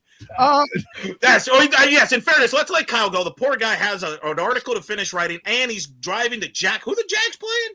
They are hosting the Houston Texans to try to take. I'm sorry to hear that. I thought you said this could be a good football game. Oh. Well, no, Elo said that. Eric. Wait a minute. He got C.J. Stroud, Drew, your boy, C.J. Stroud. I am curious to watch C.J. Stroud and Will Anderson play in person, and hopefully, maybe we'll actually see the Jags score a touchdown for the first time there at Everbank Stadium this season. That might be a little bit fun. So what we're seeing is we're going to see a 6-3 game by the time this is done. Wow! Despite that, please follow Kyle's coverage of the Jaguars. It's going to be worth it, regardless of what Drew says. At the very least, it'll be fun. Exactly. Make sure you check it out on the Jaguar Report of SI, also on the 3-point conversion. And what do you got us for working on Banneret there, Kyle? Yeah, well, I do. I am still working on night class, and I have most of it going here. Probably going to try to drop that tonight or early tomorrow morning, depending on how things going. Probably late tonight because I don't want to wake up extra early to finish it. And so look out for night class upcoming. And listen, hopefully my throat will be well enough and I can actually appear at a damn presser this week to see about Gus Malzahn's comments further about the post game, about this past game against Kansas State, and heading into the home debut at the for the Big 12 Conference, hosting Baylor. Should be a big old fat hairy deal, 100%. Gentlemen, go ahead. Go ahead. We appreciate your contributions on this show. Absolutely, gentlemen. An honor, joy, and privilege. But until next time, fellas, class dismissed. Yeah, I have to mention as Kyle hangs up that when he mentioned clearing my throat, all I can hear was "Let me clear my throat." That's all I can think of. Oh, okay. I'm gonna have that stuck in my head now. First, Drew, go to detention, and now class dismissed. I live in the principal's office. I feel like that's not the first. Yes, I understand. Well, of course, in reality, I've had to make a few trips to the principal's office for my daughter. So. Whoa! Wow. Okay. Right. So I mean, yeah, actually, it's kind of a factual statement. Rodrigo Campos says if we ever have a game on FS2, it's because it's not available on YouTube TV. Is that true right there? That has actually, as somebody who just had YouTube. I just had YouTube TV for a free trial. He's right, actually. There is no FS2, so good luck. Good luck. But hey, go find an IPTV stream. What certainly I think helped in this one, you have no idea how happy I was because that my family was actually up in Gainesville for the Florida game this week, because I was actually able to watch both the UCF football game on one TV and then the UCF soccer game earlier today on that happened during the first half on the other, because you can multicast with the ESPN app on Apple TV. And so when UCF was in the American and all of it was on ESPN, you can do the multicast thing no matter what. But now with some of the Fox games on there, you can't do that anymore. So nobody cares. The TV viewing ship is what it is. We don't know, by the way, to answer John Rice Fleming. We're not going to know what his status is until Gus tells us, if he even tells us. For all we know, could be a surprise. But I think the expectation is that he's going to miss a few games. It's not like he's going to come back next, right? I mean, we think it's going to be a multiple game. I think it's going to be the Oklahoma game because you basically played half the season. You got the bye week. So I think that's the day they're circling and aiming for. If it happens to come before that, I'll be pleasantly surprised. But I don't expect him available for Kansas or anything like that. We got people saying that they do have FS2 on YouTube TV. So you might have it. Depends also on the package you have as well. That might play a factor. Some of your decisions. I have FS2. I will have to DVR it to remind myself because it's a hard channel to remember. Nobody goes there, but it is what it is. All right, Drew. So let's ask you this: What do you want to? What are you now? You're going to be at the game for the Baylor game. Mm-hmm. What do you want to see next Saturday? I want to see, less sucking. No, what I want to see is progression. Make up issues that were caused here. So get a do-over. I want to see less 50-50 balls thrown by Tim McLean. Stop trying to always look for the home run hit. Just get on base. Just get a first down. Get some small yardage, but just make it positive. Throw the ball away. Don't take a sack. Be more aware of your surroundings. Don't run out of bounds because you're looking too far downfield, not realizing where you are. I want to see the team be able to reestablish the run after really it being neutered for the most part. I want to see the defense find a way to perform outside containment, which I knew was going to be an issue coming in, and it's been dogging them all year. And we have to see guys starting to get healthy. Ricky Barber being on a snap count really hurt. So we need to see players come back and be able to start contributing again. This is an opportunity. Baylor's not very good, but you can't just rest on your laurels. They need to reestablish a positive momentum because then you've got more games coming up. You've got Kansas, and then you've got you have a bye week, and then you got Oklahoma. So you need to reestablish positive momentum. That Kansas game, that's gonna be tough. That's gonna be real tough. It's it's a road game against a pretty talented team that, when healthy, can score on anybody. So well-coached team too. Like they're gonna be ready. Let's be now. The good news UCF has, Kansas plays Texas the week before, so you're hoping from a UCF perspective that maybe that Kansas spends a ton of, gets beat up by Texas physically, regardless of how the game turns out, to where maybe they come in a little limping, a little bit going into the UCF game, maybe have a bit of a letdown. Right. And you look at how Kansas did against BYU. They obviously avoided the trap, of overlooking them and looking towards Texas. So, let's be honest. Granted, a lot of fans don't know who Lance Leipold is, but he is a future Hall of Fame coach. I mean, he's a lock. Hall of Famer. People don't realize this guy's. He's not making this up, folks. This is a legitimate. This is not a farcical comment. This is an actual comment. He's going to be. He's the most successful coach you probably never heard of. And he's done a magnificent. And we'll get to Kansas in a couple of weeks, but he's done a magnificent job at Kansas. The fact that he's made them respectable to the point where, hey, we think they could be a top half Big 12 football program. The way they could be a top 4 team this year, top 5. Who knows? That's a credit to him. So we'll get to more of that for the Kansas game. Well, we got plenty of time. That right now it's onward and upward, looking towards. Well, and I'll Baylor. say this: the Baylor game is interesting because Baylor has had a miserable start to the year, but they have Dave Aranda is a smart defensive coach. I mean, Baylor won the Big 12 a couple years ago. My concern will be, Drew, what tricks does Dave Aranda have defensively to try to fool Timmy McLean and UCF? Well, I don't know if these guys have the horses. This is not. This is not a good team. They had a losing record last year. In 2021 they were great. So I mean, it's been a downward trajectory. And this year it's not been clean. The loss against Texas Tech was just absolutely unbelievable. But the thing is, they got a tune-up game this weekend. They got tuned up by Texas. Yeah, they got tuned up. I'm talking about last week. It was the beat Baylor. Utah beat Baylor, so they beat some FCS school, I think. Yeah, they played LIU, Long Island. That's what it was. Woo. And of course they're gonna win that game. That's pretty much a given. But you know what? The fact that they got rocked by Texas, may, as you said with Kansas, may play into UCF's hands. This is a team that's down. Kick them while they're down. Step on their throat, and just take out the aggression of the things that didn't work last week, and be like, play angry, play with a chip on your shoulder. That's play with some fire, play with passion. Just that's how UCF has always worked. They've always been better off when they played angry. Baylor, I will say, I'm looking at their stats. They did come in to this week 19th or they're 1-3, 19th in the nation in passing yards allowed, rushing defense 105th. They've struggled. They have Dave Aranda, and Baylor has struggled immensely. It'll be interesting. They're not very good. But this is it's an historic home game, Big 12. To me, I actually think UCF playing in the Big 12 will start to hit next week.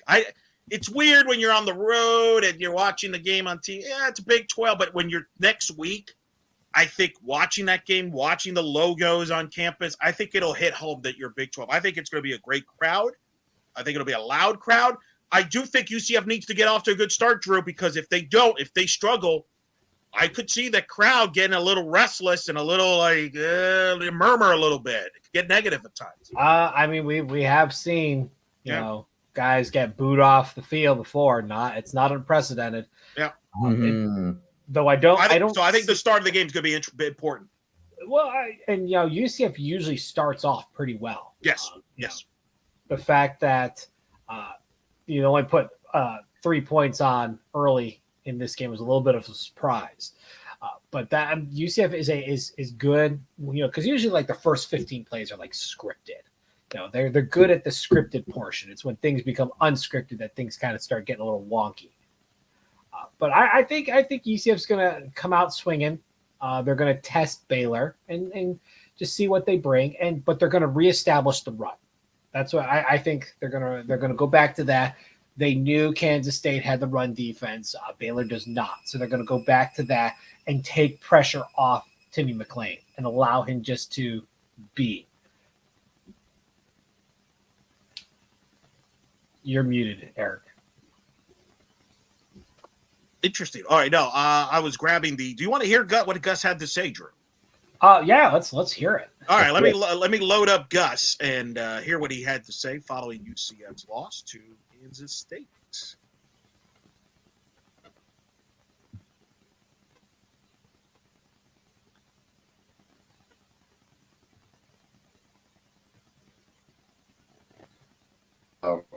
They rushed for 281 yards, and we rushed for 143, and that was probably the biggest thing, that stands out to me. They were 9 of 15 on third downs. I think they only punted once. Really disappointed the penalties too in that drive. That was talking about 85-yard drive. We had them. We were getting off the field. I guess it was 3rd and 6. We had a late hit or something, and then we had a hands to the face, 30 yards worth of penalties. So, bottom line, this shows us where we're at. We're going to play really good. We got to play discipline. We didn't do the things that it takes to get a quality win against a really good opponent on their home field. We got to go back. We got to clean the things up. I still think we got a really good football team.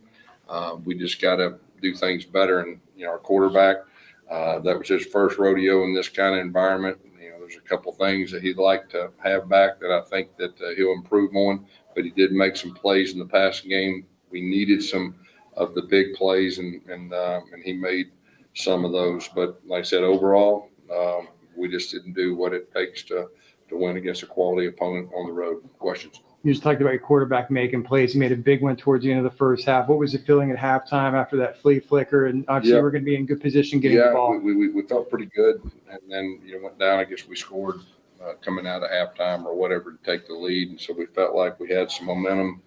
But give them credit. I mean, they lined up. We had trouble stopping them. I mean, they second half, I think they scored on every one of their possessions, and so it was tough. And then we had a 3-and-out, and we got down there on the 30-yard line on 1st and 10, had a double move called. They bailed out, and then we scrambled around and took a sack, and next time we just got to throw it away.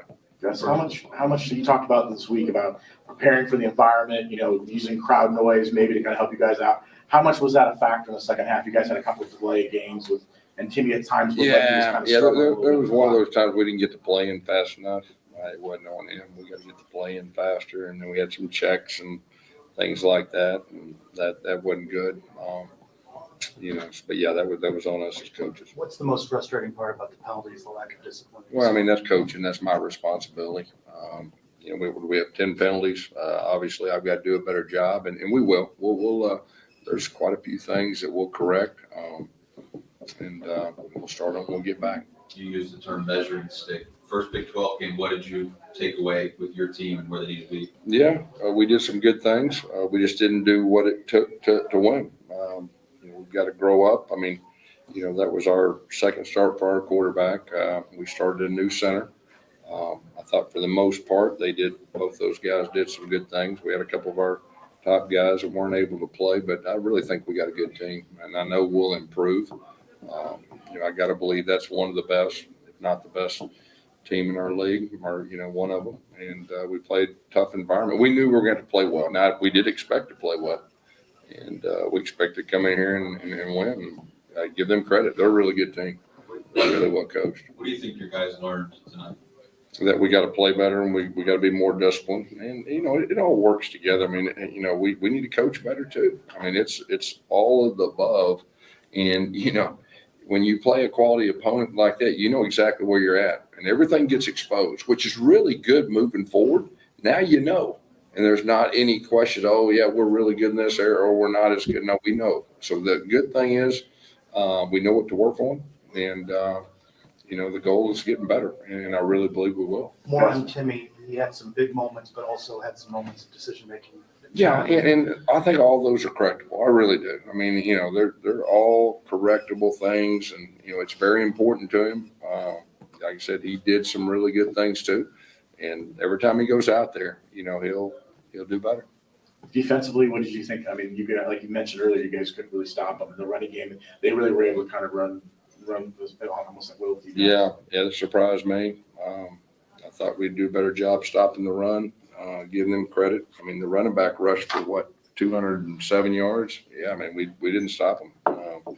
We got some things we got to correct in our run defense, and we will. What do you think about their quarterback, Will Howard? And there was some question whether he would play or not, but he obviously did. Yeah, he ran pretty good too. I mean, he ran good. I mean, he's a real guy. He's a real quarterback. A really good player. What are you most disappointed after a game like this? Just the fact that we had an opportunity. I really felt like early third quarter, middle third quarter, and we didn't do the things it takes to win. In an environment like this against a team. But this was the first conference game, first losses. He had a lot of football left. I really believe we got a good team. Matter of fact, I know we do. And we'll rebound. And this will be a really good growing moment for our team and our coaches too. Because like I said earlier, now we know where we're at. Kobe Hudson had another big performance tonight. Is that continued his growth through practices and everything? Yeah, like we talked about last week, didn't surprise me at all that he played well. You mentioned the changes along the offensive line. How do you think those turned out? Yeah, we had a new starter at right tackle, new center. You know, we got to get to a point where we have the same five. I think we're getting closer. There were some good things. I think we had a couple holding penalties, a couple key holding penalties and big moments. There was one that we had the ball back at the 50-yard line. It was like a 3rd down and 13, and we got a hold back on our 10-yard line. But anyway, we just need to get our five and start growing together. But, you know, like I said, we got to run the ball better. You know, like I said, look at the stats, and 281 to 143. That doesn't set real well with me. So we'll work on that too. We talked about first impressions. What kind of a first impression do you think you guys left for everybody else in the league? Oh, I don't know. I mean, you'd probably know that better than me. I mean, we're disappointed we got beat. We didn't do good enough to win the game. Because your defensive front didn't get much pressure early on. Is that just a system on what the blocking schemes? You know, I don't know. I mean, they got a good offensive line, okay, but they were able to run the football. Anytime you're able to run the football, that takes away some of your aggressiveness. I think that probably had something to do with it. You know, we didn't hit the guy very many times. All right, that was Gus Malzahn on the post game. First of all, thank you to Brandon Helweg of UCFsports.com, who is in Manhattan. That was courtesy of him and his video. That's why he's one of the best. He's done this now, covered UCF for now 23 years. So special thanks to him for the video. I know we got a lot of fans too on the UCFsports.com dungeon listening right now to the show as well. Thanks to him. Also, thanks to Trace Choco, Matt Michelle, and then Darren Strophus from Wesh. They made the trip to Manhattan, Kansas. They were the ones that were asking Gus the questions there on the postgame. So I wanted to make sure to give proper credit for that because I want to make sure the audience was able to listen to what Gus had to say, and I'll say this, Drew, I want your reaction to what he had to say, but the thing I appreciate about Gus, he'll take it on him as well. He's not one that's going to, he'll say pretty much blunt, hey, we didn't do a good job at executing as a players, and that's on us too as coaches. He will take it on him. He's not. Other coaches like to always say, well, we got to do this better and they're better. He's not. He's one that'll take it on the chin. And if he feels that way, I always appreciate that from Coach Gus. What's your takeaway from what he had to say? Well, I mean, the first thing that came to mind is now I know, and knowing is half the battle. G.I. Joe. That was by far the first thing that came to my mind, which probably not what anyone else was really thinking at that point. Here's the truth. You know, you win as a team, you lose as a team, but you know, a good leader, when things are going well, gives everyone else the credit, and when things go wrong, they take the blame. And Gus Malzahn is a good leader. He knows that in the end, the buck stops with him. Things didn't go well. Well, you know, I'm responsible. This is my team. You know, I appreciate that honesty and that, you know, being cognizant of you know, the morale of your team. You know, obviously morale goes down after a loss. So one of the ways to help with that is to eat the loss. You know, take responsibility. You know, these are still kids.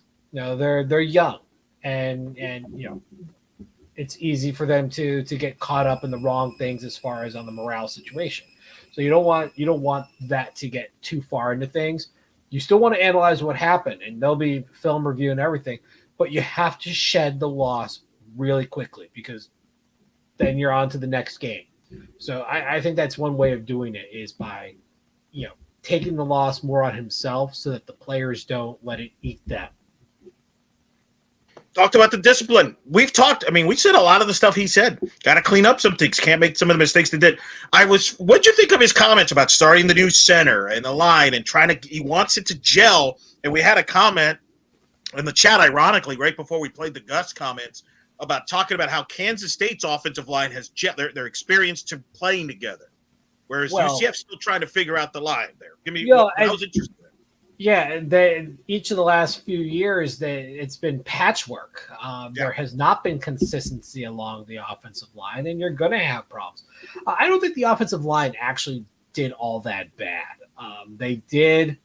You know, Tylen Grable he probably was really the only one that got absolutely chewed alive, and he was the cause of a number of losses and hits and quarterback sacks and stuff. He just was absolutely terrible. But I thought the rest of the offensive line was actually serviceable.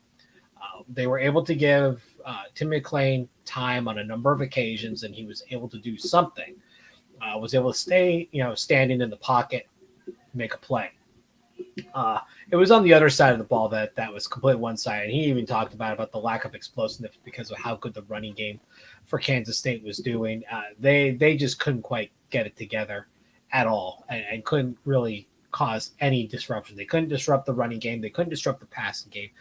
I think even though there were starter changes on the offensive line, I think the defensive line's lack of production was more concerning because you would think this team with this talent would have done better and should have done better.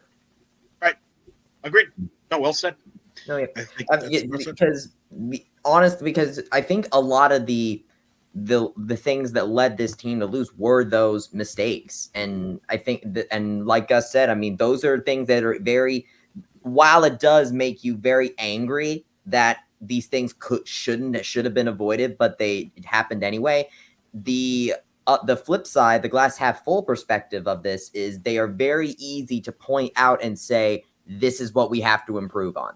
What the things like avoiding delay of game penalties, not, making sure we don't do those, roughing the passer or those specific holding penalties that really shouldn't have been called. Those very costly penalties that just change the way a drive goes. It changes the direction of a drive entirely. Avoiding those types of penalties are really what can help you win ball games or keep you in. It's hard though, with especially holding calls, because there's holding on every play. The question is, do you get caught? Well, and the other problem is, I watched a lot of college football today, and I've said this: college football, and Chris Fowler even made this comment. It's a sloppy product right now across the board. Like it's kind of crazy. It's a mess because everybody's going high spread. You're trying to juggle these rosters. You got dealing with, what to fit. I mean, it's never crystal clear. It's never going to be clean. You just hope it's not, a big mess. So you're always going to have some mistakes. I think the big thing, though, as Gus is pointing to, don't make mistakes that beat you. Don't make mistakes that, and I think that's what always frustrates fans is if you lose to a team that just flat out beat you, then you can accept that. But when you enable it, what is that? Well, I'm going to take it a step further. The issues that we're having in college football, I think, is actually a larger systemic issue. You are having fewer and fewer people play football as youths. The game is shrinking because we're seeing all the damage that can come from prolonged play. So would-be talent is never getting on the field, or at least not staying on the field or leaving the game. So as a result, the talent pool starts shrinking with the evolution of the game, the more leveling playing field with the transfer portal and the world of NIL and stuff. You're seeing talent starting to get spread out more so that you don't have as many top-notch teams. You're going to see a lot more sloppy play because that talent is... Hold on, Drew, hold on. Your audio is coming down all of a sudden. There's like a big noise. See here, I don't know. That's gone. Whatever you did changed, so you should be better now. Here, I turned the fan on. I turned the fan on. Well, it made you sound different and lower for some reason, but now you're sounding better.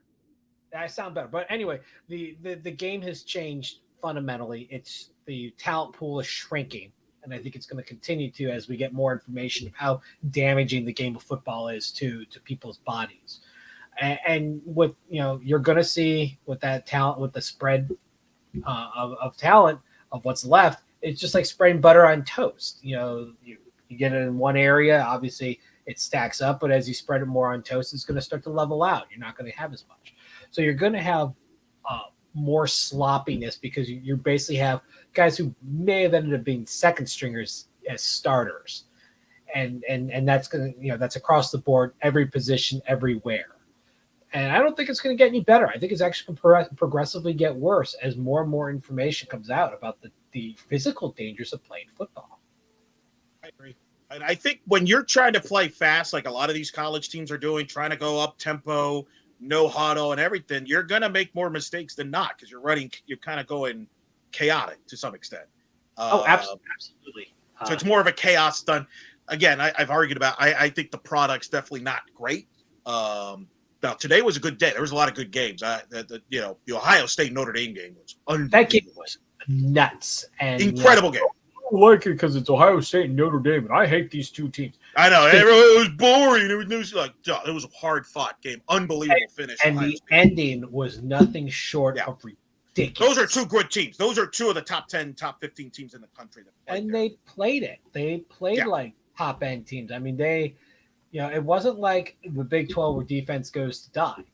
It was quite the opposite. I mean, those defenses rose to the occasion and held each other in check. And just when you thought the game was over, it wasn't. No, I mean, unbelievable. If you get a chance, watch the game. Yeah. And the broadcasters were on site. What about that? It was good. Who would have thought the broadcasters on site and makes the game even better? That was a good game. Florida State Clemson was wild. That was a fun game. Yeah, LSU Arkansas played a good game. Those are good games. A lot of good games today. Clemsoning is a thing again. It's back. Yeah. I missed it. I would have loved to have seen it, maybe next week, them Clemsoning a game. But, hey, they had this game in the bag. They really did, and they blew it. Badly. Yeah. Oh, yeah, they really did. It's unfortunate, really, because I honestly thought that this game was going to be like, all right, it's close, we're midway through the third quarter, it's close, tied up, that type of thing. And then it just wasn't.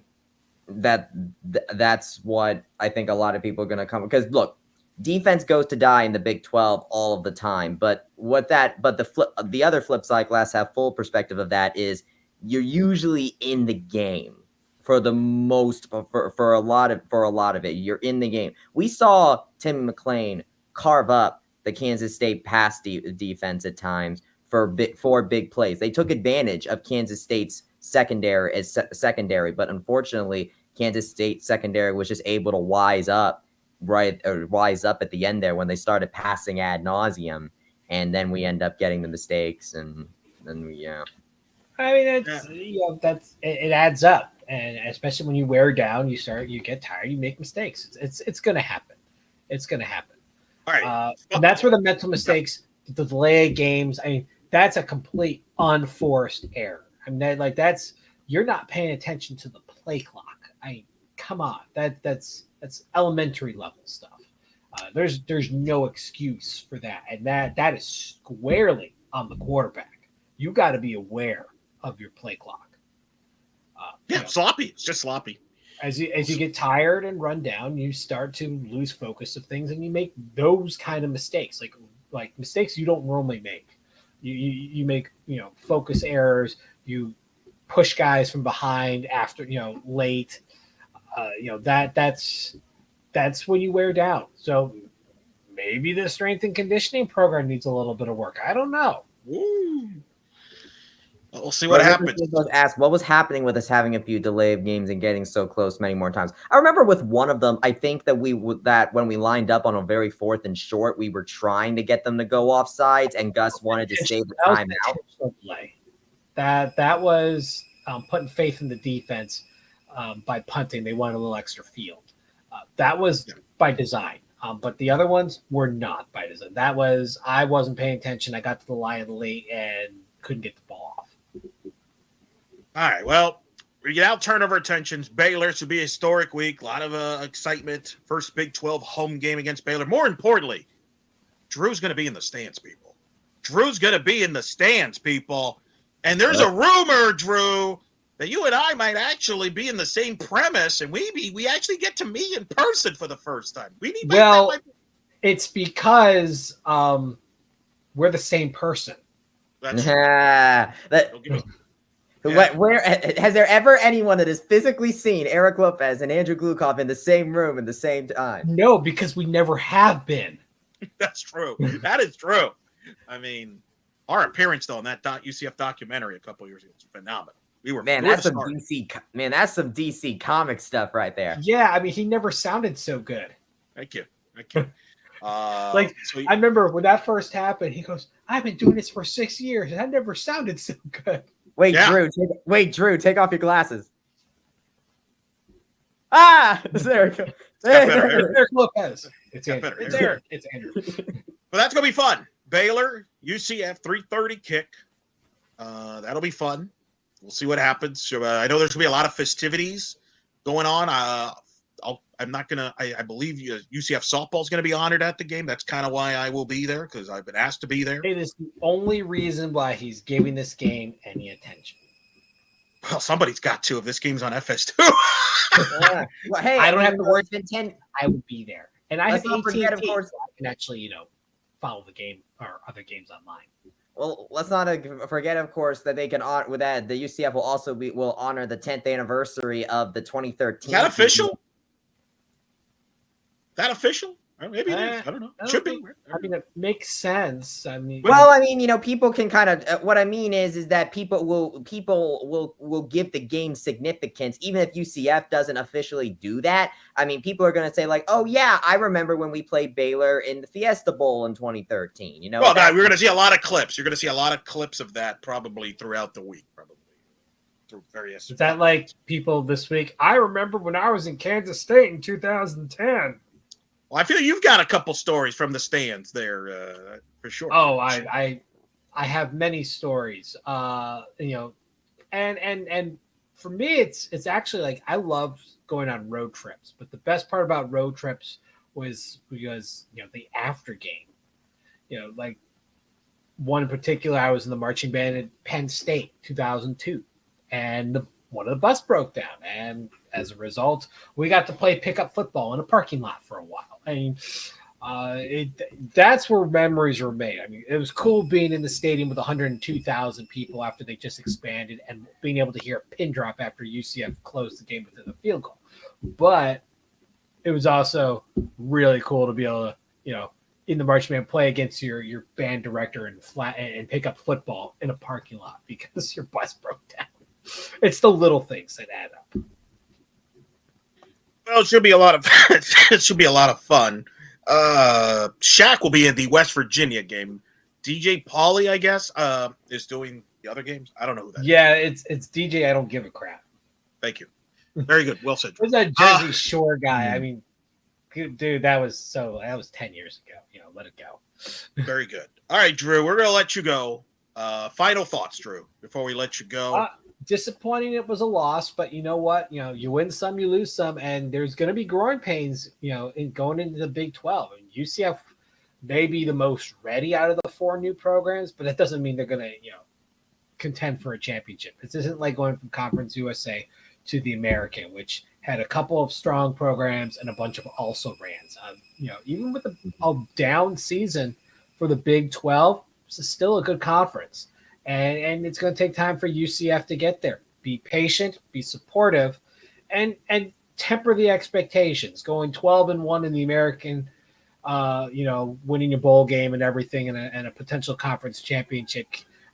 That's not going to happen every year. It's not going to happen all that often. Out the gate. 7-5, 6-6, 8-4. That's realistic, and I think it's important that we keep those expectations tempered. Let's just put it this way. We don't want to be pre-Lance Leipold, Kansas. Let's just put it that way. I think it's safe to say that UCF is not pre-Lance Leipold, Kansas. They've already won more than 2 games. This is true. All right, Drew, get some rest, sir. Thank you for the contributions tonight, which was phenomenal. Seriously, phenomenal. We got to you and Kyle, we just got to get you on it. I don't know how we're going to do this next week because everybody's going to be on campus. We got to figure out a way, but we're going to have to get you two. Maybe we'll start the show later. I don't know, but heck, you'll be on later this week with Kyle. I mean, do I have to do it while driving back home to the west coast of Florida? No, we want you safe. So I don't know. Well, I mean, you can talk on the phone. I mean, that's not a driving big through deal. I-4. Oh, please. Psh.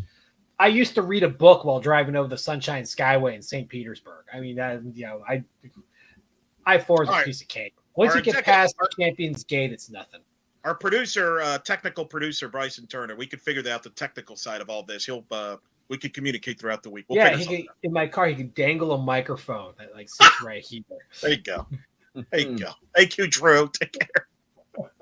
That's Andrew Glukov joining us. Look for him on blackandgoldbanneret.com. He'll be on later on this podcast this week on Night Shift. All right, we got a few minutes. Let's get into other stuff. Obviously, there was another big UCF sports event tonight, which perhaps had some controversy. I had a wacky finish. We know that. It was UCF men's soccer ranked third in the country, losing to number 1 Marshall 1-0. Marshall scored a goal in the first half. Over 3,000 at Marshall. Unbelievable atmosphere. Beautiful facilities, too, with a field turf and everything. It was unbelievable. But there was some controversy, Bryson, at the end of this match, within literally the last 30 seconds, UCF they scored a miraculous goal, stealing the ball from the Marshall goalkeeper, AJ Seals, to tie it up at 1, except it was then disallowed by the officials. There was a massive confusion. We believe at the end what happened was they called a foul when they supposedly tackled the goalkeeper. So kind of give a quick recap of what happened there in that play.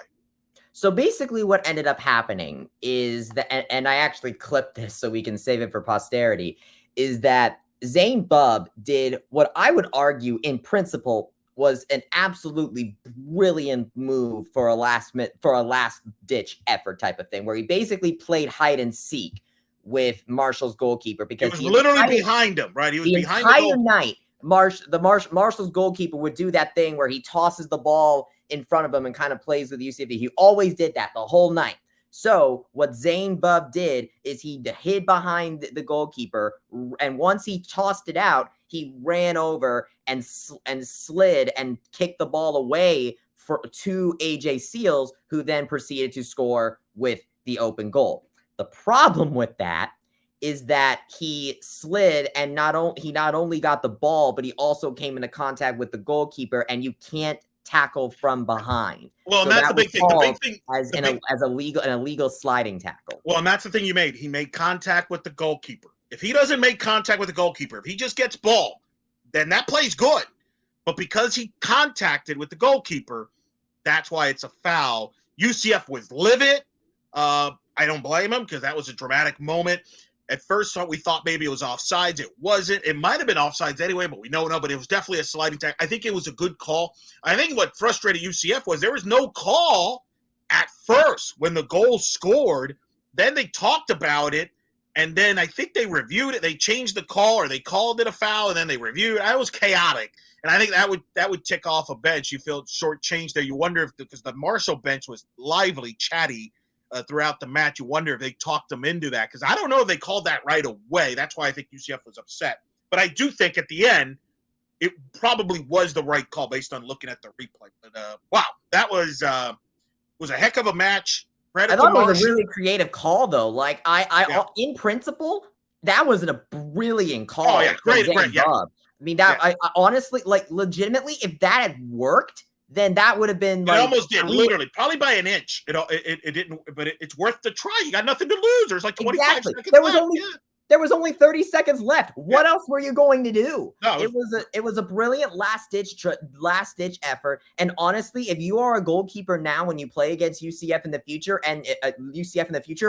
just look over your shoulder, and I mean that literally. Well, maybe the Marshall goalkeeper. I think they picked up on that on film, probably with the Marshall goalkeeper too. Very true. Very true. Crazy match. That's it though. Looking at the stats, by the way, Marshall #1 in the country, UCF #3, and looking at the stats here, UCF was actually able to hang with them pretty good, I would say. They had an opportunity. Dorado had an opportunity with a goal opportunity in the first half. Didn't convert when the goalkeeper was out of the net, and then a few seconds later, Marshall countered and scored a great, beautiful goal. So UCF had some chances. Tough place to play. Great atmosphere. By the way, man, why is everybody having better facilities than we do? I was jaw dropping how nice looking that Marshall facility is. And I don't want to hear the excuse that they invested money in their soccer program. They don't have money either. So, man, we got a lot. We got a lot of work to do facility-wise at UCF over the next decade or so with the Olympics. Well, the broadcasters were talking about comparing the Marshall to like a Premier League team or like an English soccer team. I think, honestly, Marshall really took cues from like the small, soccer environments in English soccer, because I watched Yeah, no, because great atmosphere. I've seen like videos and photos of like smaller like non-league English soccer facilities, and that reminded me of Marshall's soccer Plus the environment. jersey really look, right? Yeah, I agree. Like those people hanging on the fences on the other side. Yes. Like I've seen that, and like when looking at non-league matches every once in a while on social media, I've seen stuff like that. No, credit to them. Good match. Marshall's in great shape too. They beat JMU, James Madison last week. Beat UCF now. The top 2 teams in the country might be in the state of West Virginia. With Marshall and West Virginia, maybe the 2 best teams moving forward. But UCF's going to be fine. I thought they handled themselves well. They had some chances. They go to Kentucky next week. That's a tough one. Kentucky's a desperate team. They were the preseason favorite in the Sun Belt. Hopefully UCF can get a result there. And then the schedule softens up much more for UCF as they'll finally be back home October 7th. But I still think this is a really good UCF soccer team. Hopefully they don't drop too far in the polls. I think that would be wrong. But we will see what happens. We'll have more on the UCF soccer. Bryson will have a nightcap this week on blackandgoldbanneret.com on the big men's soccer match there, as well as shout out to volleyball. They go 2-0 at Cincinnati in opening Big 12 play. They're 2-0. They beat Cincinnati in 4 sets Thursday, swept Cincinnati on Friday. They will come home for their first Big 12 home game against Oklahoma Thursday, Friday night. From the venue, ESPN Plus will have it. Despina Barton and Aaron Campbell will be on the call for that. Women's soccer, they beat Houston on the road 1-0 on Thursday. They're playing at home Sunday against Kansas, 1 o'clock. Big match for Coach Sahaydak. Under the radar, Bryson. Here, 2-0 in league play to start in the Big 12. If they can beat Kansas, they're 3-0. So it's an important home match for Coach Sahaydak and UCF women's soccer. So those are the fall sports going on right now in the Big 12. I mentioned next weekend, a busy week. Football, obviously, their first ever Big 12 conference home game against, excuse me, choked up there. Baylor, 3:30. Softball will be honored for their American Conference championship during that game at some point. Perhaps they do, so it's going to be a busy, fun week, but I know we're looking forward to that, Bryson. A lot of love. Give me your kind of tease that nightcap. What's coming? So nightcap this time, well, of course, we'll talk about men's soccer. Update, by the way, number 4 Akron drew St. John's 1-1. So I have it. So I think UCF should be able to stay in the top 5 because Marshall's a really good team. So we'll see what that happens. The United Soccer Coaches Poll always releases their rankings on Tuesday afternoon. So keep an eye out for that. But my nightcaps drop on Monday where we'll see all of the Olympic sports, talk about the women's soccer, talk about volleyball, talk about also you have some men's golf and tennis action as well going on. You're going out to soccer? Are you going to soccer Sunday? I was already planning on going to campus to study for a test I have on Monday. So yes, I was aiming on popping over there while I was there. You go. So we'll have some post-game press coverage on Black and Gold Banneret here on the YouTube channel. We'll have volleyball coverage throughout the week. Nick Porcelli will be helping out with Bryson as well on that department. And then next Saturday, I don't know what we're going to do, but we are going to be on night shift. Some of us might be on campus. Some of us may not. We haven't figured all that out, but we will be on after the Baylor game somehow, some way. I don't know how we're doing this, Bryce, but we got to figure. We got time to. It's a unique show next week. Everybody's going to be on campus in some capacity at some point. Yeah, it's always fun when multiple Banneret guys are in the same physical space. It's always a fun time. All right, so we're going to wrap it up here because we've gone 2 hours. Because you guys have been, ladies and gentlemen, you've been fantastic. You have always run the show. Thank you for all the comments. Sorry we didn't get to every question. There was a lot, but a lot of same questions. But we always appreciate the feedback and spread the word. This is where you go to watch the game, get your anger out, frustrations out, or comments out, celebration, you name it. We'll have it for you here at Night Shift. We'll have a regular podcast later in the week. That'll be on the podcast feed. We'll get you set for the Baylor game, among other things. I mentioned the YouTube channel. Keep it there. We're going to have, obviously, the post games for soccer, volleyball, and the football game next week. By the way, the basketball Big 12 schedule will come out Tuesday. I'll have something on that. That'll be intriguing there as well. Bryson, this was a fun show. I will admit, Kyle and Drew put on a show. That was fun. I actually feel better. I felt better. This helped me. This was good therapy for me. I actually feel better than I did 2 hours ago. Yeah, I think the night shift is a very good way to just express what we're feeling. Just you want to vent, want to discuss. I think maybe we should try to rename the show Night Shift Therapy Session or something like that, or something. Because I think we always feel better when we talk stuff out, and I think especially with this game, because when you make a mistake and you initially do it, you're just like, oh, I could have done so much better. Like last week, I was taking a couple of exams, which is why I wasn't able to really talk about my birthday much until a couple days afterwards. But basically, once I got the scores and I see some of the questions I got wrong, I'm in the moment, I'm like, oh, come on, I really should have gotten that question right. But once you're able to take a step back and really, really examine what you did on the whole, you'll be thinking like, you know what? I did pretty doggone good. And I'm happy and I'm all right with that. And I think with this game, it's sort of like that. It's our first game in the Big 12. We made some mistakes, sure, but when you really look at the overall performance of the game, I think we did good enough to hang around. We just made some mistakes that are easily identifiable, and I would argue that they should be easy to address going forward. And we have a good opponent coming up where we can now really get the home crowd involved, because let's face it, again, it's weird to have your first Big 12 conference game on the road. But so next week we'll be able to really properly celebrate it all together on the UCF campus, which is, I think, honestly, I think that's always where it was meant to be. I think we always were meant to really celebrate this accomplishment together, and we'll finally get a chance to do that next week against Baylor. You're muted, Eric. All right, very good. We keep it here. We will have a night shift next week. It might be literally after the game, or it might be a little bit after the game, depending on what we're all doing. Bryson and I are going to figure out all the technical stuff that we have to figure out on the show, but we will do that. Keep it on blackandgoldbanneret.com for all the articles. Kyle will have a recap of the Kansas State game with the night class. We're going to have some nightcap with Bryson, basketball schedule. We're going to have a recap of that on the site later this week. I'll probably break that down.